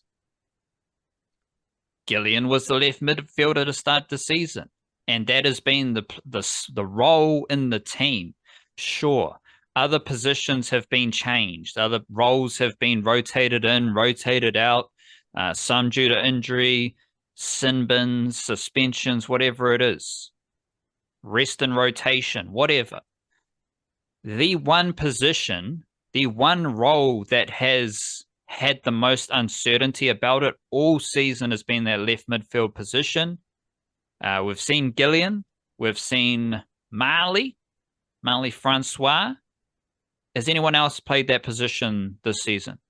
Yeah, Nana Moreno. So there's, Yes. and he sort of had all three of those guys have had extended spells as the starter in that role. So yeah, that is easily every other one. It's like, yeah, Dan Hall was injured for a while. Tommy Smith comes in, but you sort of know what the situation is. Like Hall's going to come back and Smith's going to go back to the bench. Smith did a very good job from holding the fort down. The left wing position has fluctuated so much in part because Moreno, who's the best player of those three, and we have seen a little bit of Jesse Randall on the left wing, a little bit of only in substitute appearances, but a little bit of Louis Toomey as well. So there are a couple other players who have had chances there. But there's the three main guys who have all had an extended run as the starter. I think that 0-0 draw was the second to last start that Gillian made. So he was at the end of his rope there, apparently.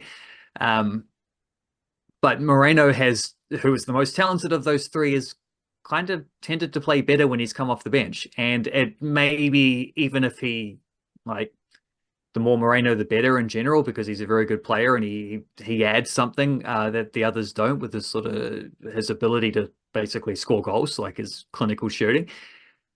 Might also, though, be the case that the balance of the team is better suited having someone like that as an impact sub, because otherwise you run the risk of when you need to go to your bench, you make the team worse each time because there's not necessarily other players who can make the same kind of impact. Like Jesse Randall's going to come on, he's going to run around, he's going to be good, but he's not going to do as much as Moreno would. Cam Howison might come on, he's going to be a classy little midfielder, he's going to pick up the ball, he's going to make good passes, but Brimmer's probably going to do more of that and a little bit better. It's one of those things we have to be thinking, less so in the first leg, but certainly in the second leg, you have to be thinking as well about the possibility of, well, what if we have to play an extra 30 minutes and we go to extra time? What if we go to penalties? Like, we also need to make sure our best penalty takers are on the pitch at that time.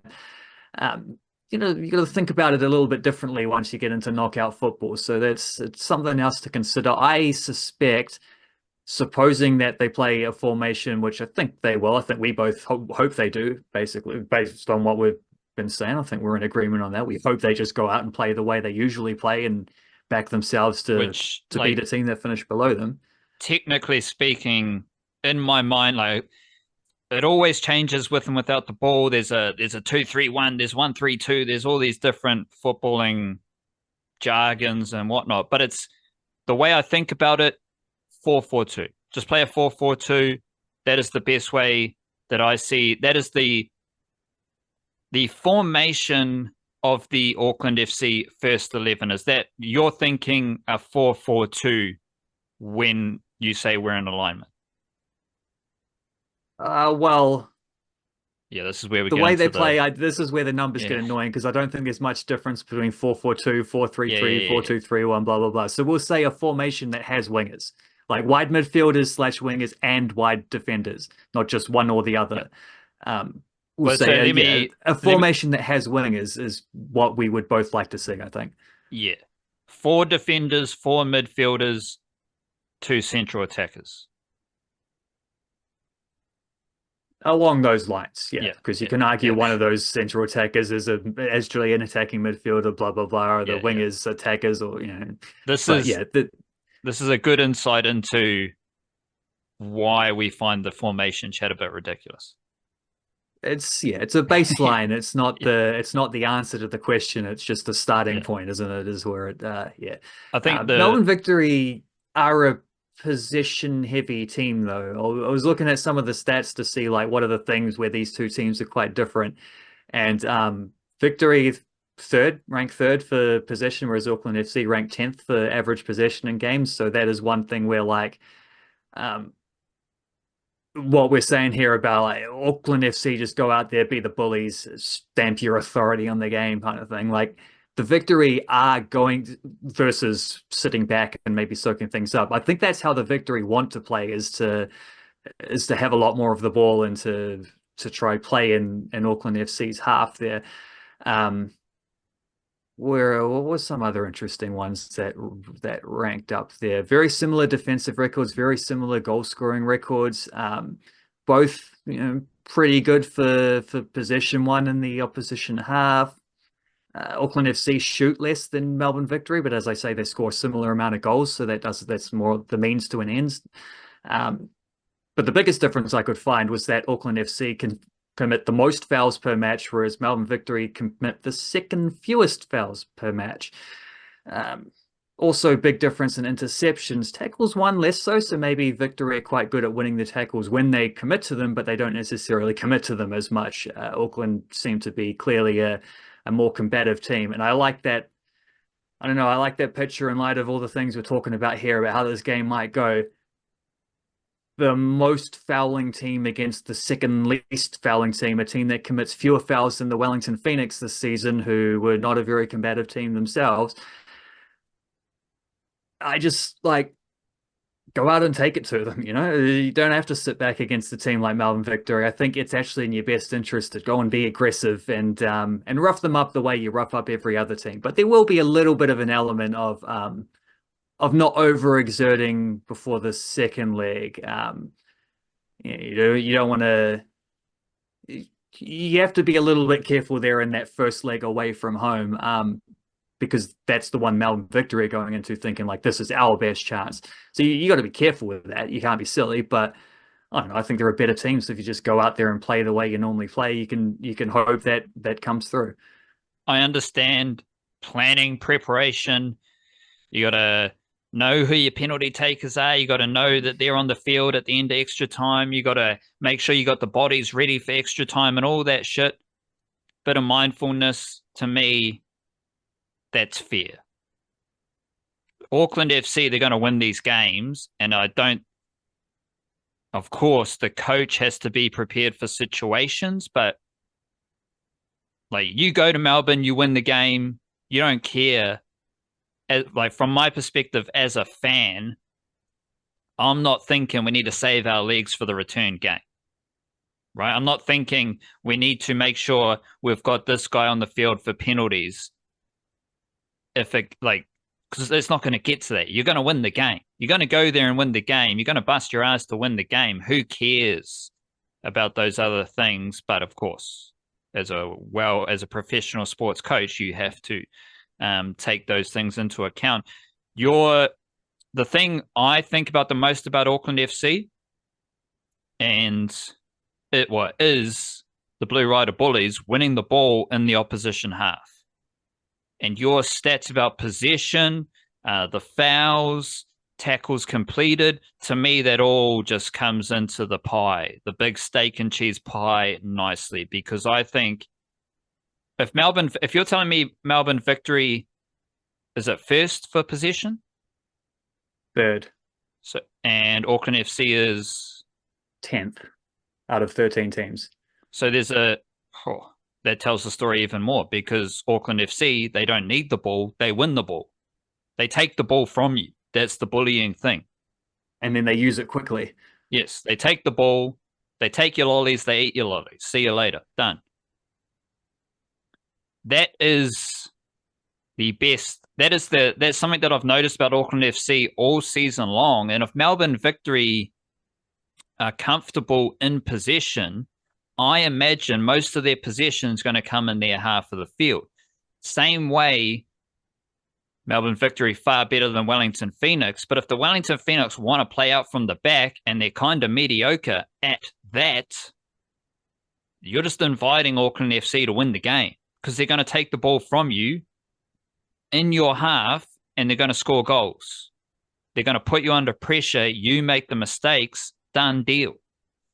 So if Melbourne Victory are possession-based and they're trying to work the ball upfield, they might not play out from the back, but they may want to hold the ball in their half of the field. That's what I'm going to be watching out for, because Auckland FC are going to take the ball from them. And they just have so many bodies, so many workers, so much size and athleticism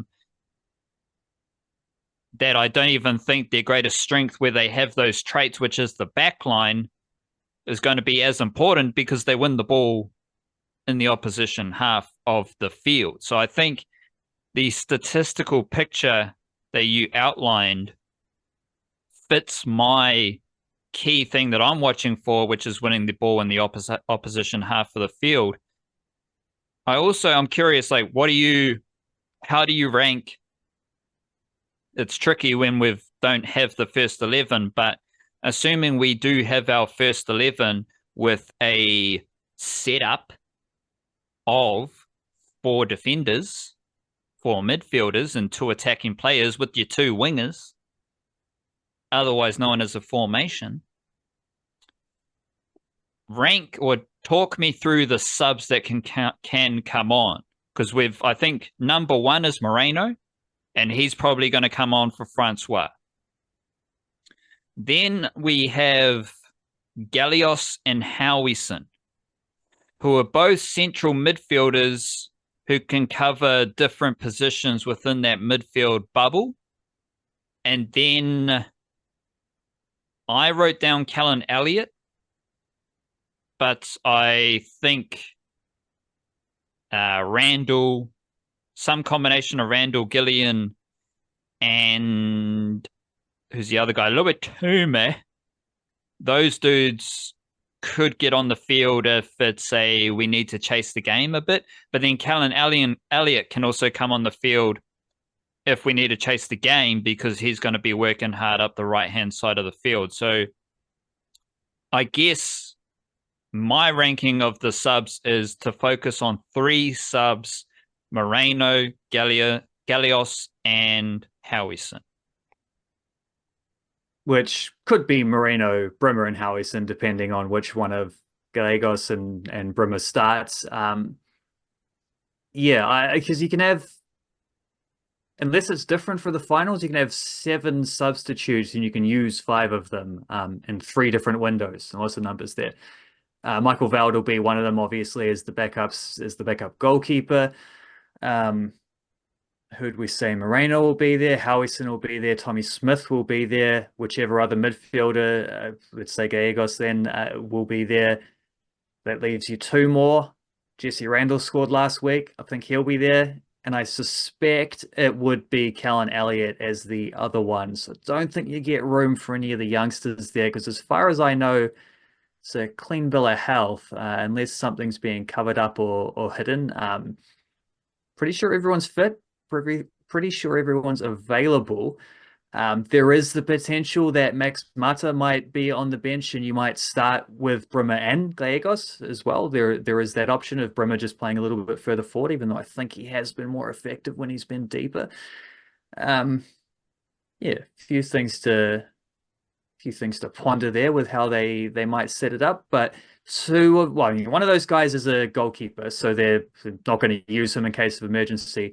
2 of those, Elliott and Smith, there would be a scenario where you might use Callan Elliott to throw him on further forward, just as someone else who can cross the ball well. That's a possibility. You might also, if you're really, really, really desperate, you might chuck Tommy Smith just up front as an extra player and be like, "You're good at winning headers. We're going to kick the ball to you because we need to feed off some second phase play here." That was done at least once during this season, I'm pretty sure. But that would be like the last 5 minutes maximum sort of Or move. or Smith comes on because they've got a lead and he goes to centre back, and Yeah. then you have Sakai bump him out one spot wider as well. Yeah, this is what I'm leading to, is that though really if we see Tommy Smith, it probably means they're winning. And if we see Callan Elliott, it probably means they're winning for the same reason. Those are more the kind of like, there's a couple of defensive subs there. They're not really the guys you'd go to unless you're really trying to break the glass in case of emergency stuff. But Moreno is the one attacking dude who really would be an ace up the sleeve to be able to bring on off the bench. I was just saying that I was thinking about who would take penalties. This is a team that's drawn a lot of games, so that is something to consider. Probably less so for this victory. I think over 2 legs, you'd hope that Auckland FC will allow their class to shine through. But in a grand final, certainly penalties is a possibility to think of. I think Auckland FC would be pretty good in extra time based on the fact that they've been pretty good in late half situations anyway.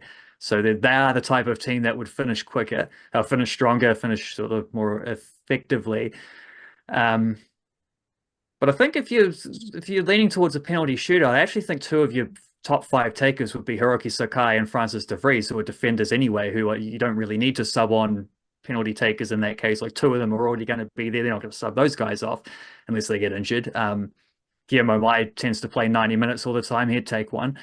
If Moreno's on the pitch, which we expect he will be if he's coming off the bench, he'll be on the pitch at the end of the game. He'll take one. Don't know who else would take one. Maybe Brimmer or Verstrada or Rogerson would probably put his hand up. Cam Howison scored a few through the years for Auckland City if he happens to be out there at that time. I think they're actually pretty well covered for penalty takers, which is a nice thing to think. It's not a situation you ever want to be in because you hope to be able to win the game beforehand. But if it does come to that, I do actually think they got a decent array of good technical players who have the experience to be able to handle that, because, not to compare their good things to the Phoenix's bad things all the time, but Wellington Phoenix in a shootout situation, I'm struggling to think of who else other than Costa Barbarouses is going to confidently take one. Alex Rufer would be one. I think you're stretching beyond that. But Auckland FC, I think, are pretty well sorted for players who not only have the technical reliability to be able to put the ball exactly where they want it, but also, more than anything, the career experience, like the mindset to be able to go and take one of those without just shitting your pants and ruining the whole moment. And plus, they also, let's not forget, if it does come down to penalties, they do have the best goalkeeper as well in the A-League, who is a penalty specialist himself, Mr. Alex Paulson. I mean, didn't spend a whole lot of time talking about him, but he could be the best player on the field. And that's and in these games, that's massive, having a goalkeeper like that. Could be his last couple games of A-League football for a long time too.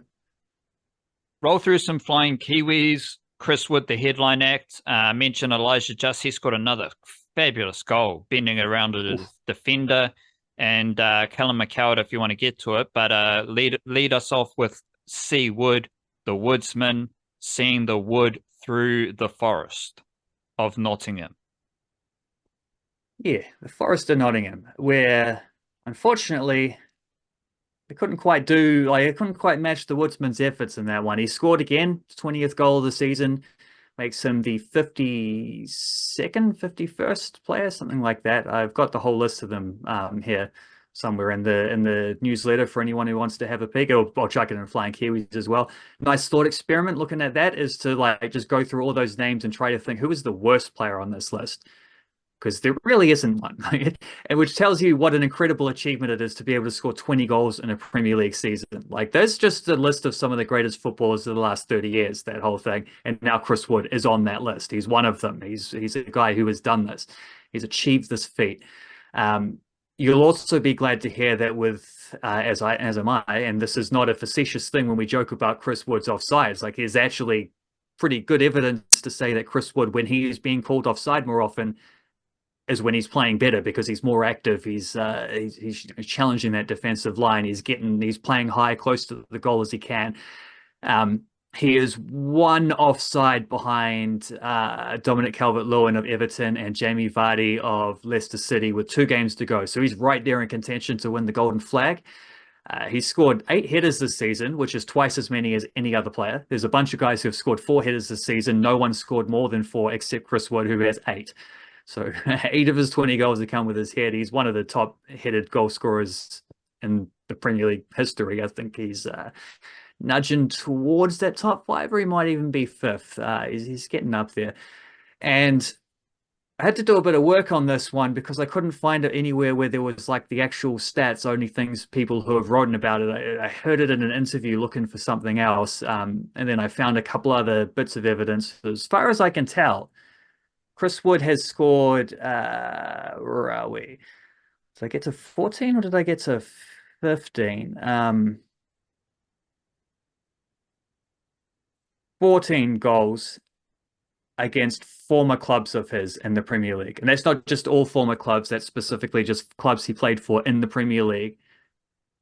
Playing against them for other teams in the Premier League. He scored 14 times against former Premier League clubs. That's the second most ever.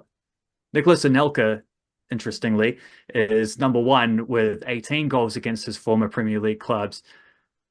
Chris Wood is next on that list. He's the second most, second rudest returner of the entire history of this Premier League, which is the early 90s when they started calling it the Premier League and keeping new stats. So he's doing good things.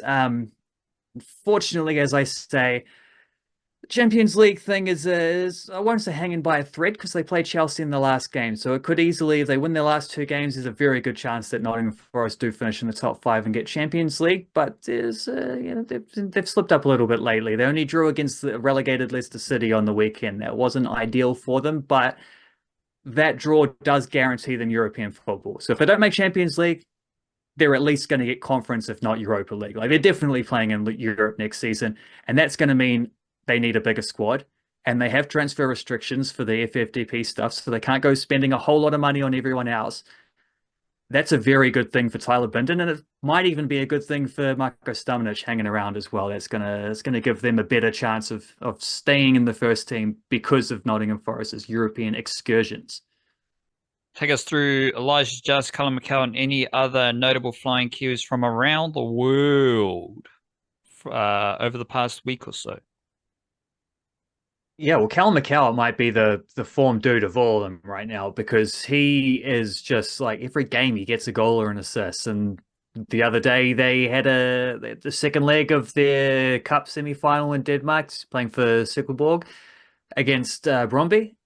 They were 3-0 up in the first leg. McCowatt set up the first of their goals. They were 3-0 up against a team that was expected to beat them, and then they kind of threw it away in the second half and only drew 3-3. This is the away leg, but then they shrugged that off, came back, second leg at home, 1-2-1. Callum McCowatt scored the first goal. They're into the Danish Cup final. They won the Danish Cup in a bit of a miracle run last year, and now somehow they're in the Danish Cup final again the year later, trying to defend it. So an insanely good cup team, but they're also in pretty good form in the league stuff as well. And McCowatt had an assist on the weekend, setting up the only goal in a win over Sondjeske. I'm getting slightly better at these Danish pronunciations, but then I hear them actually say it, and it's like those letters aren't in the word. What are you doing? But yeah, McCowatt in his last 9 games. In 7 of those 9 games, he has either a goal or an assist. And I think in one of them, he actually scored twice. So amazing run of form that he's on right now. If Silkeborg don't qualify for Europe by winning the Danish Cup, they've still got a chance of qualifying for Europe by getting through the Danish playoffs as long as they get good results in their last 2 league fixtures. Elijah Just doesn't really have anything to play for with St. Pölten in the Austrian second tier. They're hoping to finish 3rd or 4th in the league, which is not going to, there's no playoffs there, so there's not going to get them promoted or anything like that. But since in fact, even frankly, before the All Whites World Cup qualifiers. Elijah just had a little bit of an injury that he only just recovered from in time to play a little bit off the bench before that in one game and then fly out, play for the All Whites. I think played off the bench in both those games, but good minutes off the bench. Then he goes back, gets injured again. And so basically he hasn't played much for the last 2 months, really. But he did come off the bench and score an absolutely outrageous goal on the weekend. So we've seen a lot of him scoring these like outside the box, cutting onto his left foot, curl at top corner, crazy swerve, great placement, decent power. You know, these beautiful goals that he scored like 3 or 4 of them in a shortish space of time. This was very different, though. This was him picking up the ball in the center circle, dribbling forward without anyone really trying to close him down. Like if you do that against Auckland FC, you're probably getting your shin snapped in half. I think someone's going to stop you before that happens. But he dribbled all the way into the penalty area, chopped between 2 players, faked past another one, and then whipped it in. It's an incredible solo goal, an amazing goal, and an amazing goal that's different to the amazing goals that he's been scoring more recently. So nice way for him to, I think he's got one, does he might have a game or 2 left from this season, I'm not sure, but close to that. Kate Taylor's team made the semi-finals in France. They got thrashed, but she set up a goal against Lyon in the semi-final, and they do still have a chance of qualifying for some sort of European participation next season if they can win the 3rd and 4th playoff that'll be coming up this week. Michael Boxall got to mark Lionel Messi and whooped him 4-1, so great stuff there. Who have I mentioned? Chris Wood, Joe Bell, we talked about a little bit at the start. He's been in good form. Millie Clegg made a debut for Halifax Tides. That was cool. And who else might I mention there? A little bit of Ben Old's team had a win on the weekend. Libby Kakache's team had a win on the weekend. Might be too little too late, but that gives them, both of those 2 teams, a little bit of a chance to avoid some relegation as well. So for Kakache, who's probably more likely to dodge that relegation, I don't think that really matters because I suspect if they get relegated, he's got enough of a profile, he'll just transfer somewhere else, and he's late in his contract, so he can probably do that. Ben Old is 1 year into a long contract with St Etienne, so if they do get relegated, which is probably still going to happen, even though they did win on the weekend, I think he's kind of stuck with them. That might not be the worst thing. A year in the 2nd tier, work your way up. It worked for Winston Reid back in the day. His first season for West Ham, they got relegated. His 2nd season, became the first 11 player and was awesome and never looked back from there. Well, he looked back a few times when he got injured, but we'll see how that tracks out for Ben Old. But there's plenty of good stuff happening around these ones, especially as we near the end of these seasons. And Marko Stamenic next week's got his Greek Cup final, so that'll be where we get to which Olympiacos are overwhelmingly expected to win. So if that happens, we get to put the rubber stamp on the old 3 League and Cup doubles, 3 consecutive seasons with 3 different clubs in 3 different countries record, which I'm assuming not very many people have ever done before. Certainly no New Zealanders have ever done before, but Marko Stamenic is 1 game away from making that happen too. And we are 1 day away from the highly anticipated New Zealand A versus Bangladesh A 4-day, a 5-day, a 6-day, or whatever it is. The unofficial test series starts on Wednesday, and we'll have a bit of a net session to finish our podcast here. We did have a win for New Zealand A against Bangladesh A. They won the 3rd game, so shout out to them. Team-wide contributions in the 3rd game. Zach Folks took 1 wicket. Ben Lister took 2 wickets. Jaden Lennox took 2 wickets. Eddie Ashok took 3 wickets. Dean Foxcroft 2 wickets. 36 not out, batting down the order once again. Zach Folks 28 not out. Reece Mariu 33 runs. Dale Phillips 34 runs. Joe Carter 33 runs. And we have the players who played all 3 games: Dale Phillips, Nick Kelly, Jaden Lennox, and then everyone else got rotated to play 2 games. So I think last week we were talking about Lennox and Christian Clark playing the 3rd game after playing the first 2 games. I was wrong about Christian Clark. I was right about Jaden Lennox. So shout out to me. Best performers. Foxcroft and Phillips both scored over 100 runs. They were the only Kiwis to do so. Then Reese Mariu's 75 runs. He was the only other batter to score over 50 runs. Leading wicket takers. Eddie Ashok and Christian Clark took 4 wickets each. Ashok was more economical, 4.9 RPO. Christian Clark, 6.7. But Foxcroft also took 3 wickets at 4.8 RPO, which leads me to the guys who had their mana boosted in this one-day series. So Eddie Ashok, he's like, we already know what he is. And he was solid in this tour, but I don't think he necessarily blasted his way up. I don't think he had his mana boosted to the same extent as Dean Foxcroft, Dale Phillips, and Christian Clark.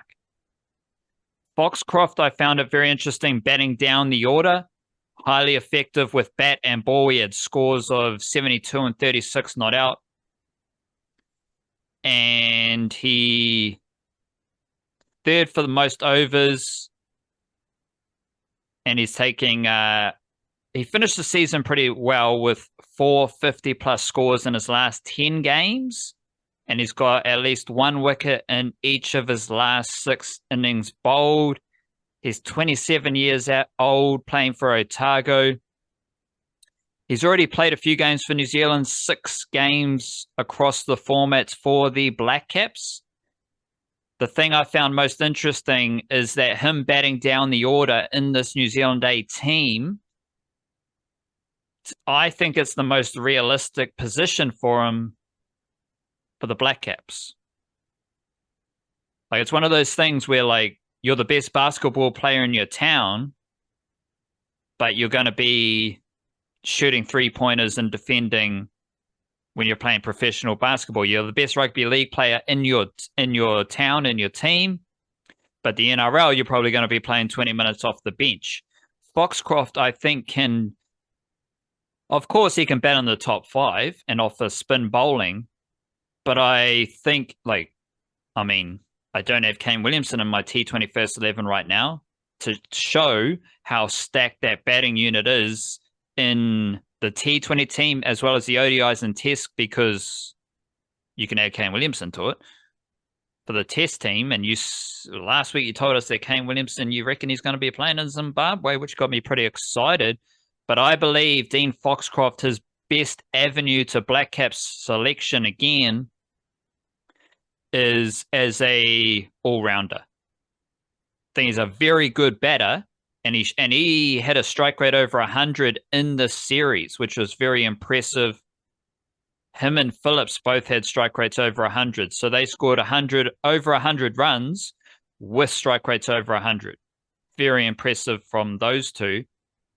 So, yeah, I think Foxcroft's playing his role, and it's a new role. And I think he was the best player overall for New Zealand A, as well as Dale Phillips, who has been in fantastic form.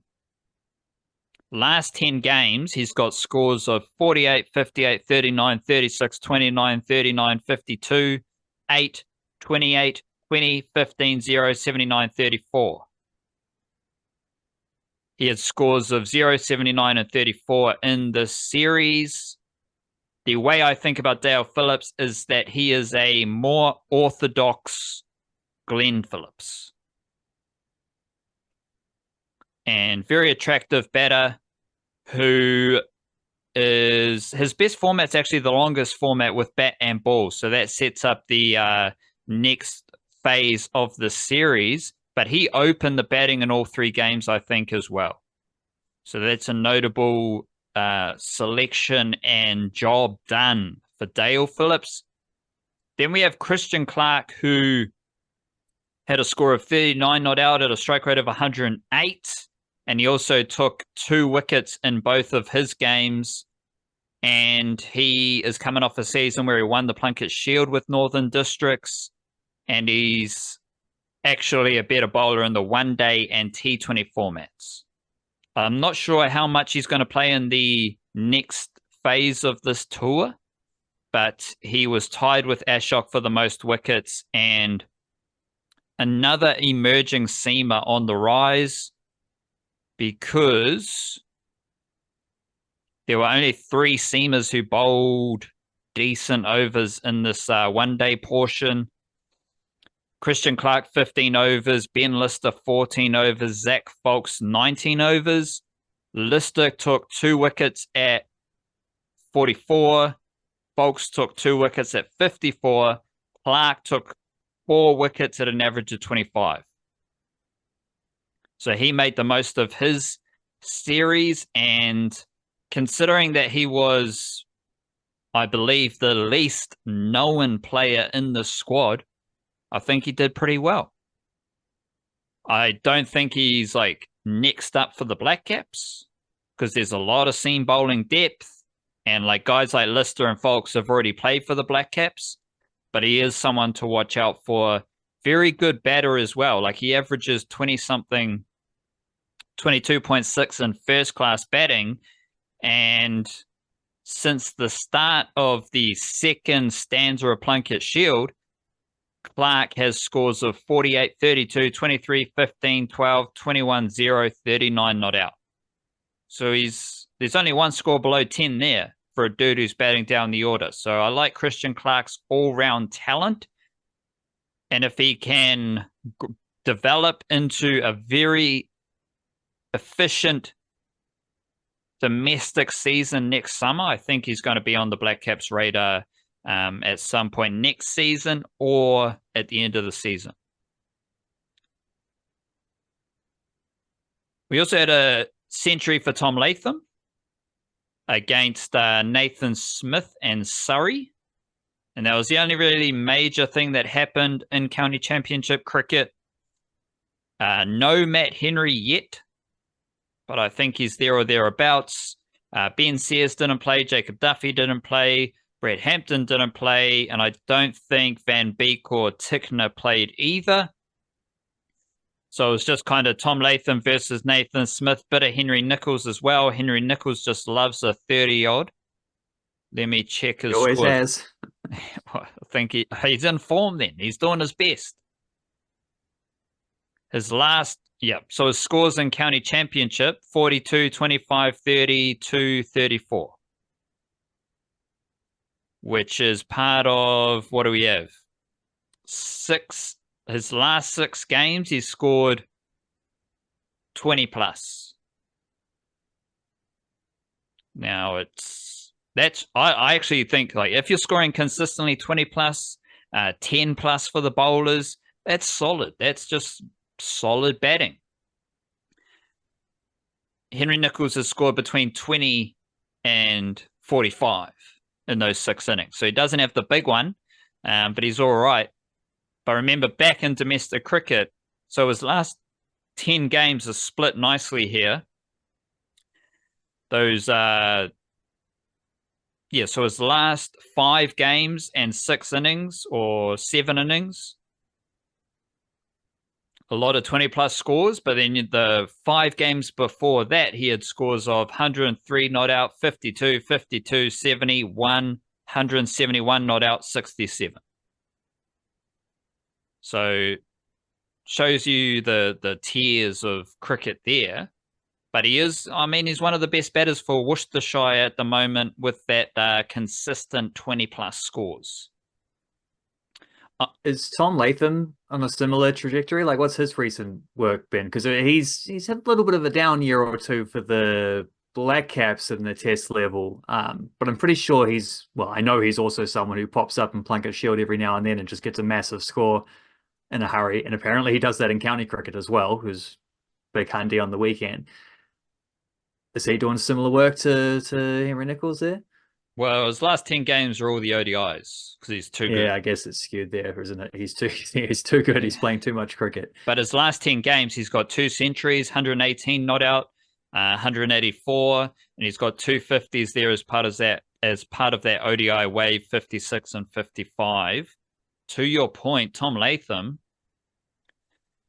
here's his Test batting by year, and I'll just make it easy. Averaged 30 plus in his first 6 years with 4 of them over 40 averages. Next 5 years, he's got 1 year over 40 average, and the rest of them are below that. First 6 years of Test batting, he had a century in each of those years. The next 5 years, his last 5 years of Test batting, he's only hit a century in one of those years, 2 centuries in 2022, which was his best year of the last 5 years. So what's he got? 6, 8, 10, 11 centuries in his first 6 years and 2 centuries in his last 5 years of Test batting for Tom Latham. Well, good to see him scoring in England then, at least. He's getting the feel for it again. He's getting the taste for it. And 2024 is was his only year of Test batting averaging below 30. He did hit 450s. So he's got at least 250s in every single year of Test batting, which is solid. But yeah, he averaged 26.3 last year, which is his first year averaging below 30 in Test batting. So would be much better for the Black Caps Test team if Tom Latham was, where we got?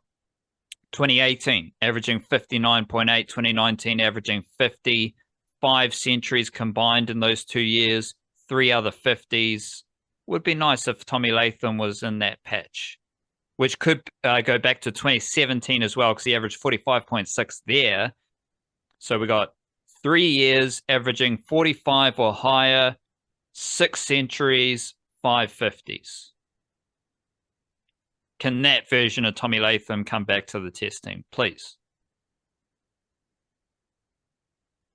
Maybe. We'll see. I'm sure he likes to play against Zimbabwe. You know, that might not. That's the next Test matches that they're playing, isn't it? So, he's probably one of the few that actually was there the last time we went to Zimbabwe. So I can't remember if he did anything there, but there's an opportunity. You know, carry on some good county form, score some big hundreds, pad your stats a little bit, remind the folks. Tom Latham in Zimbabwe, 3 innings, 254 runs, average of 84.6 and 2 centuries. Right. So it might be his favorite place to play, or perhaps more accurately, his favorite bowlers to face. That's probably one of his best. That was probably in one of his best years of Test batting. So let me go back and find Zimbabwe. He had scores of 105, 136, and 13. And that might be. That might be. He hit consecutive. Well, he hit centuries in consecutive tests against Pakistan in 2014. And then I think the only other time he did that, yeah, it's not the other time. Because he did have scores of... in there, surely. It was 264 not out versus Sri Lanka, 176 versus Sri Lanka, and then the test after that, he had 161 versus Bangladesh. So that was 3 tests in a row with centuries. Shout out to him. Can't drop him, though, because he's the captain. So that's right. Forgot about that bit. Because I was thinking, like, maybe Tommy Latham, he's on the down. Kane Williamson's going to be there because Kane Williamson's going to play every single test available coming up because he loves New Zealand. He loves Test cricket. So then we drop Tommy Latham to bring in Reece Mariu. But Tommy Latham's the skipper, so... Well, they got to drop, you know... Devon Conway's probably got to make way first. Oh, he's already gone. He's not even in my... Yeah, I guess Will Young's he's got something to say about that, so that's all right. Yeah, interesting. But well, we'll see. Here's Tom Latham's 4 years in county championship cricket. 2016 with Kent, 374 runs, average of 46.7. 2017 with Durham, 382 runs, averaging 63.6. 2018 with Durham, 366 runs, averaging 45.7. 2023 with Surrey, 318 runs and an average of 39.7. So adding in this year, 2025 with Warwickshire, he's got centuries in 3 of his 5 years of county championship batting. And that first stint of county championship batting where he was playing, what were you saying, like 2016, 2017 era, that's 2018, that's like leading into / overlapping with his best version of himself in Test cricket as well. So maybe maybe county cricket is his kiwi fruit. Maybe. What a better Skins way included. to finish the podcast with another salute to kiwi fruit. Salute the fruit of the kiwi. Shout out to the birds that are kiwis. Shout out to the people that are kiwis. And shout out to all those who come before us in honor of, in celebration of Aotearoa and Aotearoa sport. Big up yourself. We appreciate your eyeballs and eardrums.